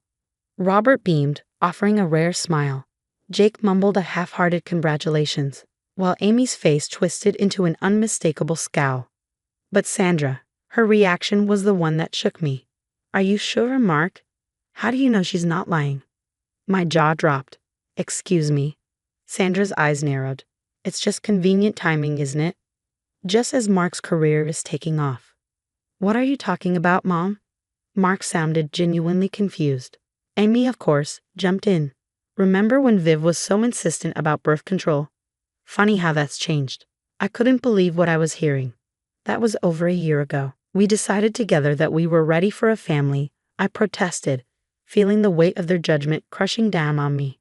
This was supposed to be happy news. Mark's voice lacked conviction, and I could see the doubt creeping into his eyes. Sandra stood abruptly, her chair scraping against the floor. If you're really pregnant, prove it. Prove it? I echoed, my voice shaking with disbelief and anger. What, you want me to pee on a stick right here? Don't be crass, Vivian. A proper blood test would suffice. Sandra snapped. I looked at Mark, expecting him to shut this down, to defend me. Instead, he looked torn, his gaze shifting between his mother and me. Maybe it's not such a bad idea, Viv, he said softly, just to put everyone's minds at ease. My world started to spin. How could he even consider this? This is insane. I'm leaving, I said, turning to go. But Sandra blocked my path. Not so fast. If you walk out that door, we'll all know you're lying. Get out of my way, Sandra. And then it happened. So fast, yet in slow motion. Sandra's hands shot out, shoving me backward. I stumbled, arms flailing as I tried to regain my balance. But it was too late. I saw Jake lunging toward me, his fingers grazing my arm as I tumbled down the stairs. Everything went black. Tears streamed down my face as the scene replayed in my mind.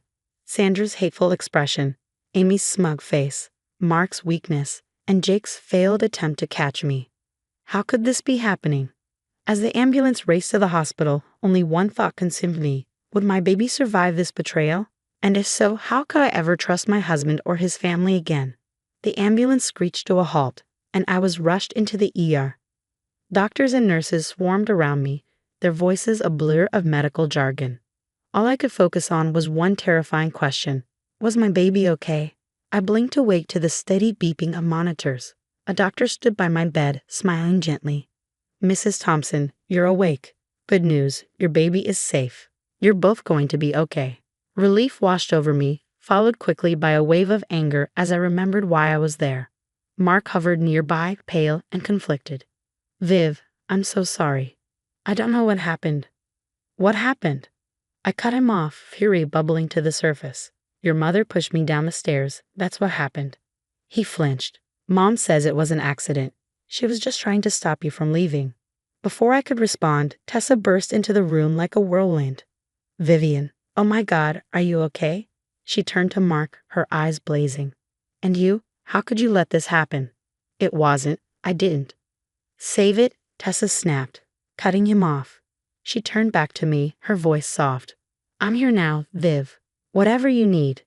As Mark left to get some air, I filled Tessa in on everything. Her face grew darker with every word. We're not letting them get away with this, she said firmly. Just then, familiar voices echoed from the hallway, Sandra and Amy. Just need to convince Mark it was an accident. Vivian's always been clumsy, probably faking a whole pregnancy anyway. Tessa's eyes widened. Without a word, she pulled out her phone and started recording. As their voices faded, I felt something inside me harden. Enough was enough. Tess, I need your help. We're going to fight back. Over the next few hours, we formulated a plan. Tessa sweet-talked a nurse into giving us copies of my medical records, which clearly showed the pregnancy and injuries consistent with being pushed. We should get statements from the staff too, Tessa suggested. They can confirm your condition when you arrived. I nodded, but hesitated. What about Mark? He's been texting me, full of doubt and clearly believing his mother. Forward them to me. It's all evidence, Viv, Tessa said, her tone determined. As she worked her magic gathering intel, I made a call I never thought I'd have to make. Hello, is this the office of Claire Davidson? I need to speak with her about a domestic abuse case. Tessa returned, triumphant. Got it all, medical records, staff statements, and that lovely recorded conversation of Sandra and Amy plotting. I took a deep breath. Tess, I've made a decision. I'm leaving Mark. Her eyes softened. Are you sure? I have to. for my baby's sake and my home. Just then, Mark walked back in, looking conflicted. Viv, can we talk? Mom wants to come apologize. No, Mark, we can't, I said, cutting him off. And she can't. I'm done. His face fell. What do you mean? I mean, I'm leaving. I can't be part of this family anymore. It's not safe for me or our child. But Viv, we can work this out. She said she's done, Mark. Respect that, Tessa interjected, her voice steely. Mark left, looking shell-shocked. As the door closed behind him, I felt a mix of sadness and relief. The road ahead would be hard. For the first time in days, I felt a flicker of hope. I turned to Tessa. What now? She smiled, fierce as always. Now we get you out of here and somewhere safe. Then we make them pay. Months flew by, and there I was 7 months pregnant, waddling around Tessa's apartment. My baby bump was impossible to hide, a constant reminder of why I was fighting so hard. Ready for court today? Tessa asked as she handed me a glass of water. I nodded, nervous but determined. As ready as I'll ever be. The courtroom was packed. I spotted Mark and his family on the other side, Sandra looking smug as ever. But not for long. Our lawyer, Claire, was a force of nature. She presented the evidence methodically, my medical records, staff testimonies, and then, Your Honor, I'd like to present audio evidence of the defendants plotting to cover up their actions. The color drained from Sandra and Amy's faces as their own voices echoed through the courtroom. Mark looked like he'd been punched in the gut. Mrs. Thompson, the judge's voice rang out, you pushed your daughter-in-law down a flight of stairs, endangering both her life and that of her unborn child. How do you plead? Sandra sputtered, her composure cracking. It was an accident. I never meet. Save it for your lawyer, Mrs. Thompson. You're facing charges of assault and endangering an unborn child. During a recess, Mark approached me, looking haggard. Viv, I had no idea. I'm so sorry. Can we talk? For a moment, I felt a twinge of pity, maybe even regret. But then I remembered those days in the hospital, his doubt, his weakness. No, Mark. Your apology means nothing. You chose your mother over me and our child. There's no coming back from that. His face crumpled, but I stood firm. I had a future to protect now. Later, the judge's gavel came down like thunder. In the matter of Thompson versus Thompson, this court rules in favor of the plaintiff.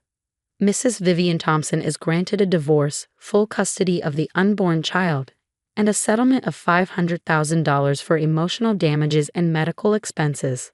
I let out a breath I didn't realize I'd been holding. It was over. We had won.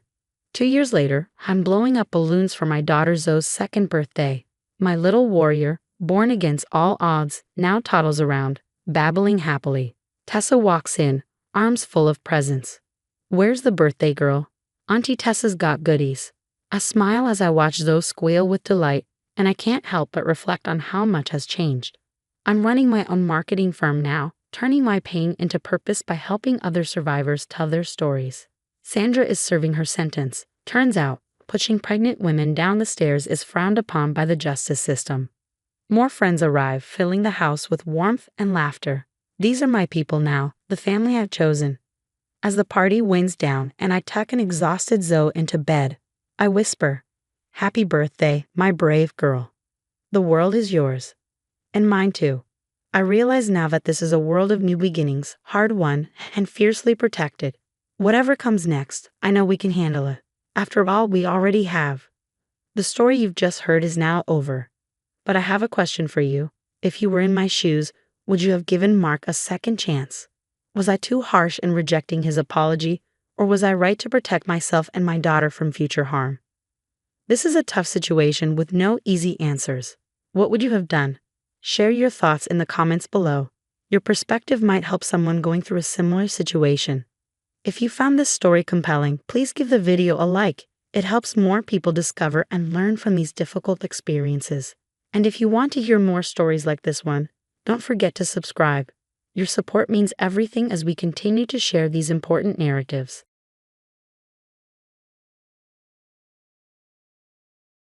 Hi, I'm Sarah. I'm 28, bright-eyed and eager, teaching little ones their ABCs. Life's good, especially when I meet Michael. He's tall, a bit geeky, a software engineer with a smile that could melt anyone. We click instantly, and before I know it, we're saying our vows and moving into our cozy little apartment. I'm over the moon when I find out I'm pregnant, telling Michael. His face was priceless. We're both thrilled to start our family. But then, enter Evelyn, my mother-in-law. Where do I even begin? Sarah, dear, don't you think you should dust more often? She'd say, swiping a finger along our bookshelf. Or, Michael always loved my pot roast. I'll have to show you the recipe sometime. It's like nothing I do is ever good enough for Queen Evelyn. One day, I'm in the kitchen making lasagna, and here comes Evelyn, gliding in like she owns the place. Oh, Sarah, she tuts, eyeing my dish. Is that how you layer it?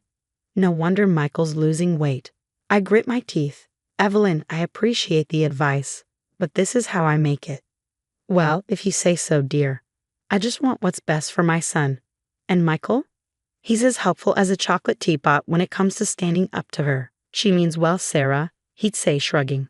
Let's just keep the peace, okay? My best friend Lisa, though, sees right through it. Over coffee one day, she says, Girl, this Evelyn situation is toxic. You need to set boundaries before it gets worse. I stir my latte and sigh. I know, but Michael loves her. I don't want to cause trouble. It'll get better, right? Lisa gives me that look. Sarah, honey, wake up. This isn't going to magically fix itself. Deep down, I know she's right, but I'm stubborn. And pregnant. I should be picking out nursery colors and onesies, not dealing with family drama. So I put on a brave face, telling myself everything will be fine. Once the baby comes, everything will fall into place. Right? Fast forward to the big day. Emily is born via emergency C-section. I'm exhausted, sore, trying to figure out how to be a mom. Emily, though, is perfect. She makes all the pain worth it. One morning, as I'm struggling to get out of bed, I hear the front door open. Wonderful. Hurricane Evelyn blows in, uninvited. Oh my, this place is a disaster, Sarah. How can you let Michael come home to this? I grit my teeth. Evelyn, I just had surgery. The doctor said. Nonsense. When I had Michael, I was up and about in no time. You're just not trying hard enough. Days blur together. Between breastfeeding, changing diapers, and trying to recover, Evelyn's criticism echoes constantly. One afternoon, I'm dozing on the couch with Emily when Evelyn barges in. Sarah, the kitchen is a mess. Get up and clean it now. I blinked, disoriented. Evelyn, please, I'm exhausted. Can it wait? Lazy girl. No wonder Michael looks stressed. He works all day, and you can't even keep the house clean. Tears well up in my eyes. I'm doing my best. I'm in pain, and Emily needs me. Excuses, excuses. In my day, women knew how to be proper wives and mothers. Just then, Michael walks in. Finally, I think he'll step in. Michael, Evelyn says, thank goodness you're home. Look at this mess. Your wife refuses to clean. She's being disrespectful to me and to you. I look at Michael, hoping, praying, he'll defend me. Michael looks uncomfortable, avoiding my eyes. Michael, please, I plead, tell her I need to rest. The doctor said. Don't you dare blame the doctor. Evelyn shrieks.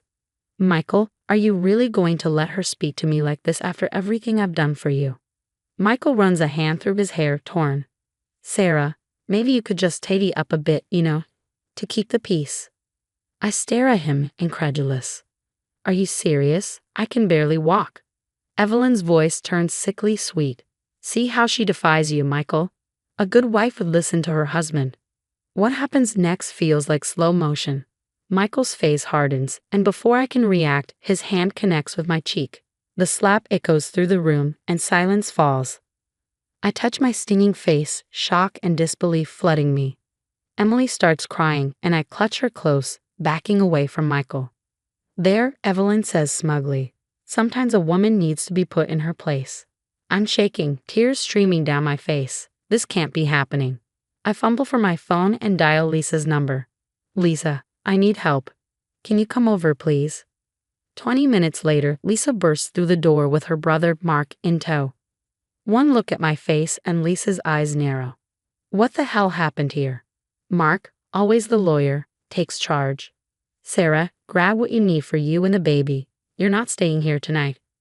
As I hurriedly pack a bag, the raised voices from the living room blur together. Michael pleading, Evelyn screeching, and Mark's firm, legal tone standing out among the chaos. Lisa helps me to the car, Emily secured in her carrier. As we pull away, I catch a glimpse of Michael standing on the porch, looking conflicted. Lisa's spare room becomes my sanctuary.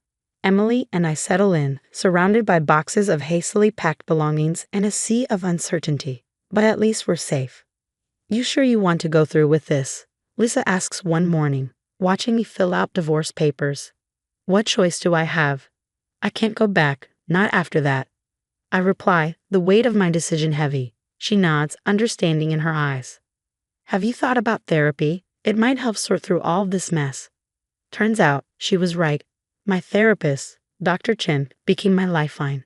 In her cozy office, I started to unpack years of manipulation I hadn't even realized I'd endured.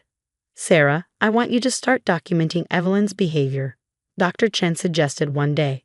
Not just recent events, but everything you can remember.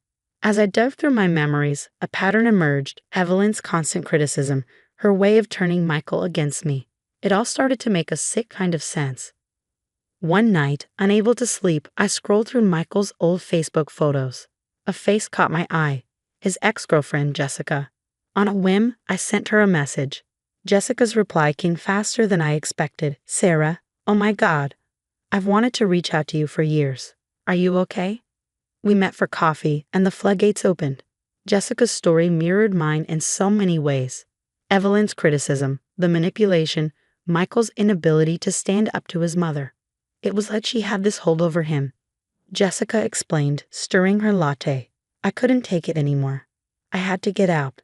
As we talked, my phone buzzed. Michael again. I silenced it, ignoring his pleas for forgiveness. He keeps saying he'll change, I confided to Jessica, but I don't think I can ever trust him again. She reached across the table, squeezing my hand. Stay strong, Sarah. You're doing the right thing. Back at work, trying to find some normalcy, I found an unexpected ally in James, a fellow teacher. Rough night? He asked one morning, noticing the bags under my eyes. Before I knew it, I was spilling everything. James listened without judgment, offering a shoulder to cry on and practical advice. My sister went through something similar, he shared. It's tough, but you're tougher. And hey, if you ever need someone to watch Emily so you can take a breather, I'm your guy. As the weeks passed, I felt stronger. The Sarah who had let Evelyn walk all over her was fading, replaced by someone who knew her worth. And with every small victory, every peaceful night with Emily, every day I didn't cave to Michael's begging, I knew I was on the right path. The day of the court hearing arrived, and I stood before the courthouse with a mix of dread and determination swirling in my stomach. This was it, the day everything would change. You've got this, Lisa whispered, squeezing my hand as we walked inside. My lawyer laid out our case, presenting evidence of emotional abuse and that fateful slap. I held my breath, waiting for the judge's decision. Full custody granted to Sarah, with supervised visitation for Michael. Relief washed over me. Emily was safe. We were free. As we left the courtroom, a familiar voice called out, Sarah, can we talk? I turned to see Michael's sister, Amy. I had always liked her, though we were never close. I need to tell you something, Amy said, her voice quiet. About Mom, about everything. Over coffee, Amy spilled years of family secrets, Evelyn's manipulation, the wedges she had driven between siblings, partners, friends. I should have spoken up sooner, Amy said, tears in her eyes. I'm so sorry. Sarah nodded, her voice steady. I'm willing to testify if it helps. Amy's testimony was the final nail in Evelyn's coffin. The family rift that followed was ugly but necessary. Some sided with Evelyn, but many, seeing the truth at last, chose to cut ties. Months passed, and I threw myself into work, finding solace in my students and the daily routine. A promotion to lead teacher came as a surprise, but a welcome one. You deserve it, James said, his smile warming something inside me that I thought had long been broken. Then came the news of Evelyn's downfall. Her neighbor had filed a restraining order after enduring months of her meddling and manipulation. Karma had finally caught up with her. Even Michael, I learned, had seen the light. He'd cut contact with Evelyn and started therapy. A part of me felt relief for Emily's sake, But that chapter of my life was closed. Inspired by my own journey, I started a support group for survivors of family abuse. Sharing our stories, finding strength together, it became a lifeline for so many women, just as it had for me. And through it all, James's support never wavered. Movie nights with Emily, surprise lunches at work. Slowly, cautiously, our friendship grew into something more. "I'm not rushing you," he said one night, his hand gently resting on mine. "We've got all the time in the world." Before I knew it, Emily was turning 5. Her birthday party was everything I had dreamed of: laughter, love, and not a toxic influence in sight. "Mommy, can I open my presents now?" Emily bounced with excitement. "Go for it, sweetie," I laughed, catching James's eye across the room. His wink sent butterflies fluttering in my stomach. Michael showed up briefly, a chastened man, bearing gifts and apologies. I accepted both with grace, thankful for the peace we have finally found. As the party wound down, I stood on the porch watching the sunset. 5 years ago, I could never have imagined this life, the strength I'd found, the love I built, the toxic ties I cut. Every step of the journey had led me here. "Penny, for your thoughts." James appeared beside me, wrapping his arm around my waist. I leaned into him, smiling, just thinking how far we've come. How good life can be when you surround yourself with the right people. He kissed my forehead softly, to new horizons. I nodded, my heart full, to new horizons. Inside, Emily's laughter rang out, a sweet reminder of all I had fought for. The road hadn't been easy, but standing here now, I knew every struggle had been worth it. This was our happy ending, or rather, our happy beginning. Now I've got a question for you. Do you think Sarah should have given Michael a second chance after he slapped her, considering Evelyn's manipulation? Or was leaving the right call? Share your thoughts in the comments below. Your experiences and opinions matter, and they might help someone going through a similar situation.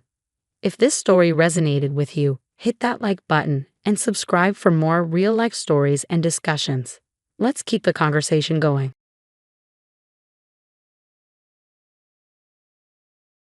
Hey, I'm Emma, a 32-year-old film director living the dream in Los Angeles.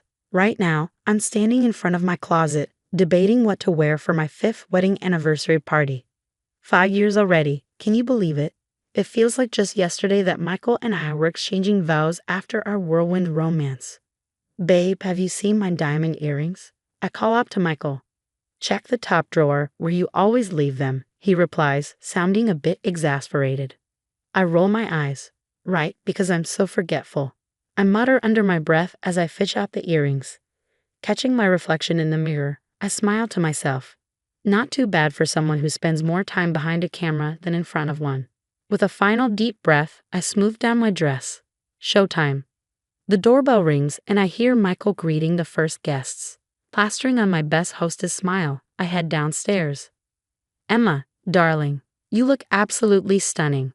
My best friend Sophia air kisses my cheeks as she gushes. "Thanks, Soph, I'm so glad you could make it." I spot Michael's mother, Vivian, scrutinizing the decor with her usual critical eye. "Emma dear, don't you think these centerpieces are a bit garish?" she asks. I bite back a retort and smile politely. "I think they're lovely, Vivian, but thanks for the feedback." Michael slides up beside me, wrapping an arm around my waist. "Mom, everything looks perfect. Emma's done an amazing job." His support comforts me, though I notice his grip tightening slightly as Vivian raises an eyebrow. As more guests arrive, including my parents and Michael's sister Rachel, I slip into hostess mode, laughing at the right moments, keeping glasses full, and ensuring the conversation flows smoothly. "So, Emma, any new projects in the works?" My dad's voice cuts through the chatter, pride evident in his tone. "Actually, yes. I'm in talks to direct a new indie film. It's still early, but I'm really excited about it." "That's wonderful, sweetheart," my mom chimes in. Out of the corner of my eye, I see Michael's jaw clench. We haven't exactly talked about this project yet, and I know he's not thrilled about the hours of demand. The atmosphere feels off. Maybe it's Vivian's constant whispering to Michael or the sympathetic glances Rachel keeps throwing my way. But I push those thoughts aside. It's our anniversary after all. Everything is perfect, right? The party's in full swing and I'm feeling good. Maybe it's the champagne, or maybe it's just the joy of having all our friends and family here. Either way, it's time to cut the cake. Michael, honey, let's cut the cake. I call out, giggling as I approach the elegantly decorated cake. Michael weaves through the crowd toward me, but before I can pick up the knife, Vivian's voice cuts through the noise. Wait just a moment. We have a family tradition for this. Let's do it properly. I roll my eyes, feeling emboldened by the bubbly warmth. Oh, come on, Vivian. It's just cake. Without waiting, I grab the knife and playfully slice a small piece. The next thing I know, there's a sharp crack and stinging pain flashes across my face. The room goes eerily silent. It takes a second for me to realize what just happened. Michael, my husband, slapped me in front of everyone. My cheek burns, but the humiliation is far worse. I feel the weight of everyone's eyes on me, the collective gasp echoing in the room. Without a word, I turn and run, barely hearing Sophia call my name as she follows. Upstairs in our bedroom, I collapse and Sophia wraps her arms around me as I break down. Emma, oh my God. Are you okay? I can't believe he did that. I don't know what happened, I stammer, still in shock. Sophia's voice turns firm. Emma, listen to me. This isn't okay. You need to leave him. This isn't the first time he's been controlling. You know it. I hear raised voices from downstairs. My dad's fury cuts through the murmur. How dare you put your hands on my daughter? I bury my face in my hands. This can't be happening. It's all a misunderstanding, right? Sophia's phone buzzes. She glances at it, her face hardening. It's a text from Rachel. She says you won't believe this. Vivian's actually praising Michael for what he did. She's recording it. I feel sick. How did everything go so wrong so fast? Emma, Sophia says gently, you don't have to go back down there. We can leave. Right now. But I shake my head. No, I need to fix this. It was just a misunderstanding. Despite Sophia's protests, I reapply my makeup, carefully covering the red mark on my cheek. I force a smile, though it feels like it's cracking at the edges, and head back downstairs. The party is still going, but the atmosphere is thick with tension. I hear whispers, catch sideways glances, but I push through. Everything's fine, I announce, my voice only slightly shaky. Just had a little too much champagne, that's all. I spend the rest of the night in a daze, playing the perfect hostess, laughing at jokes and refilling glasses, all while avoiding Michael's eyes. When the last guest finally leaves, I slip upstairs and collapse into bed, feigning a headache to avoid talking to him. Now I'm lying here, wide awake, replaying not just tonight but the past few years, the times Michael would joke at my expense in front of others.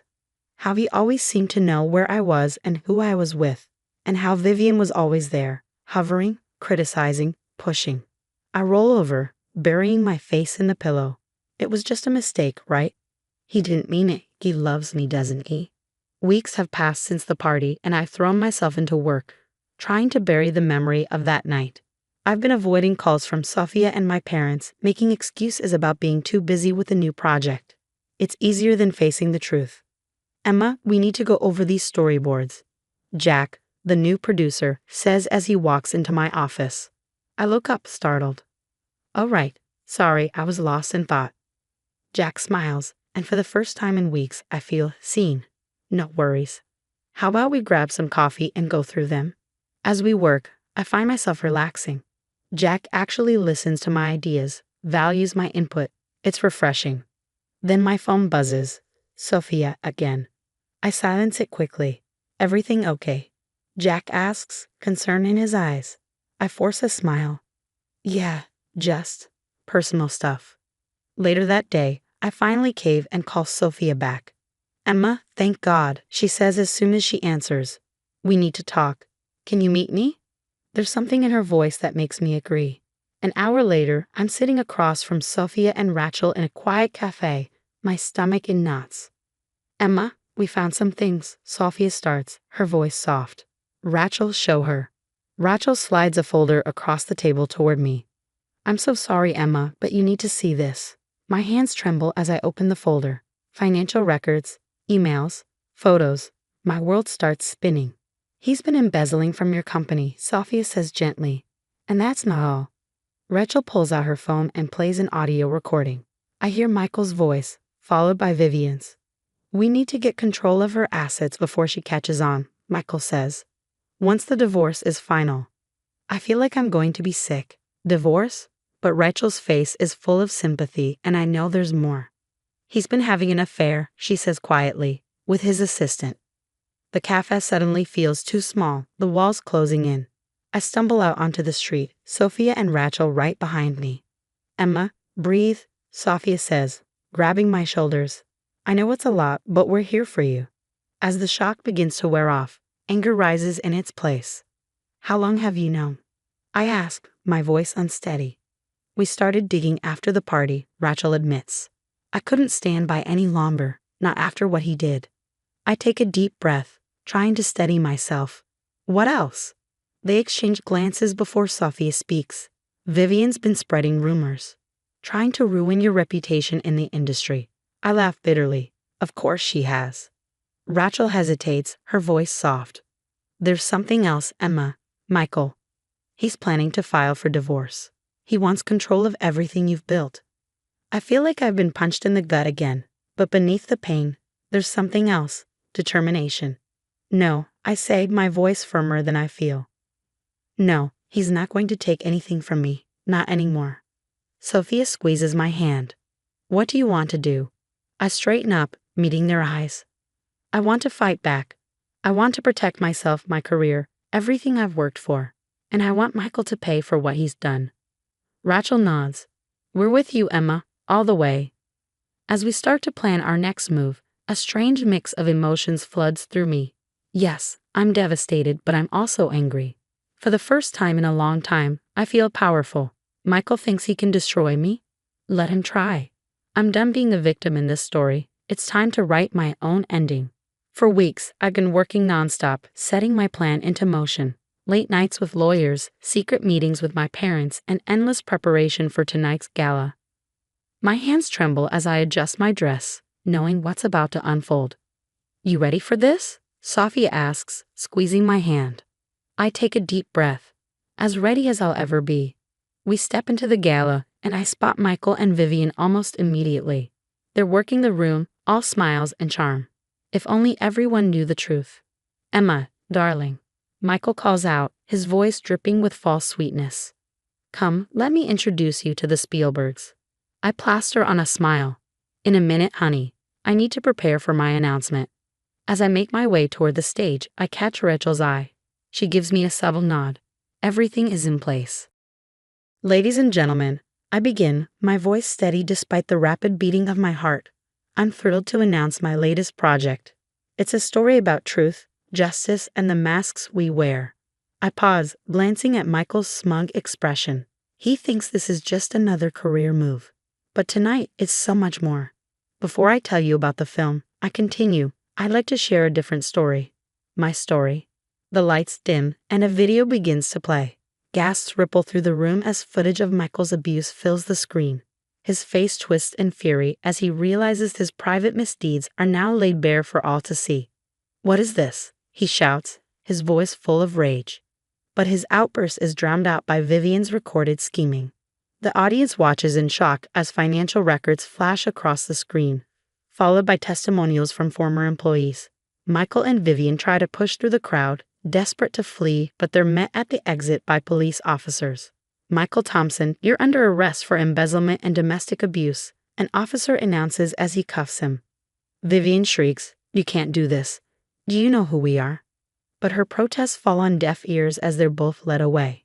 The room erupts in chaos. Reporters clamor for statements, industry power players express their shock and support. And through it all, I stand tall, finally free from the weight of secrets and lies. In the days that follow, my phone doesn't stop ringing. Interviews, messages of support, even job offers pour in.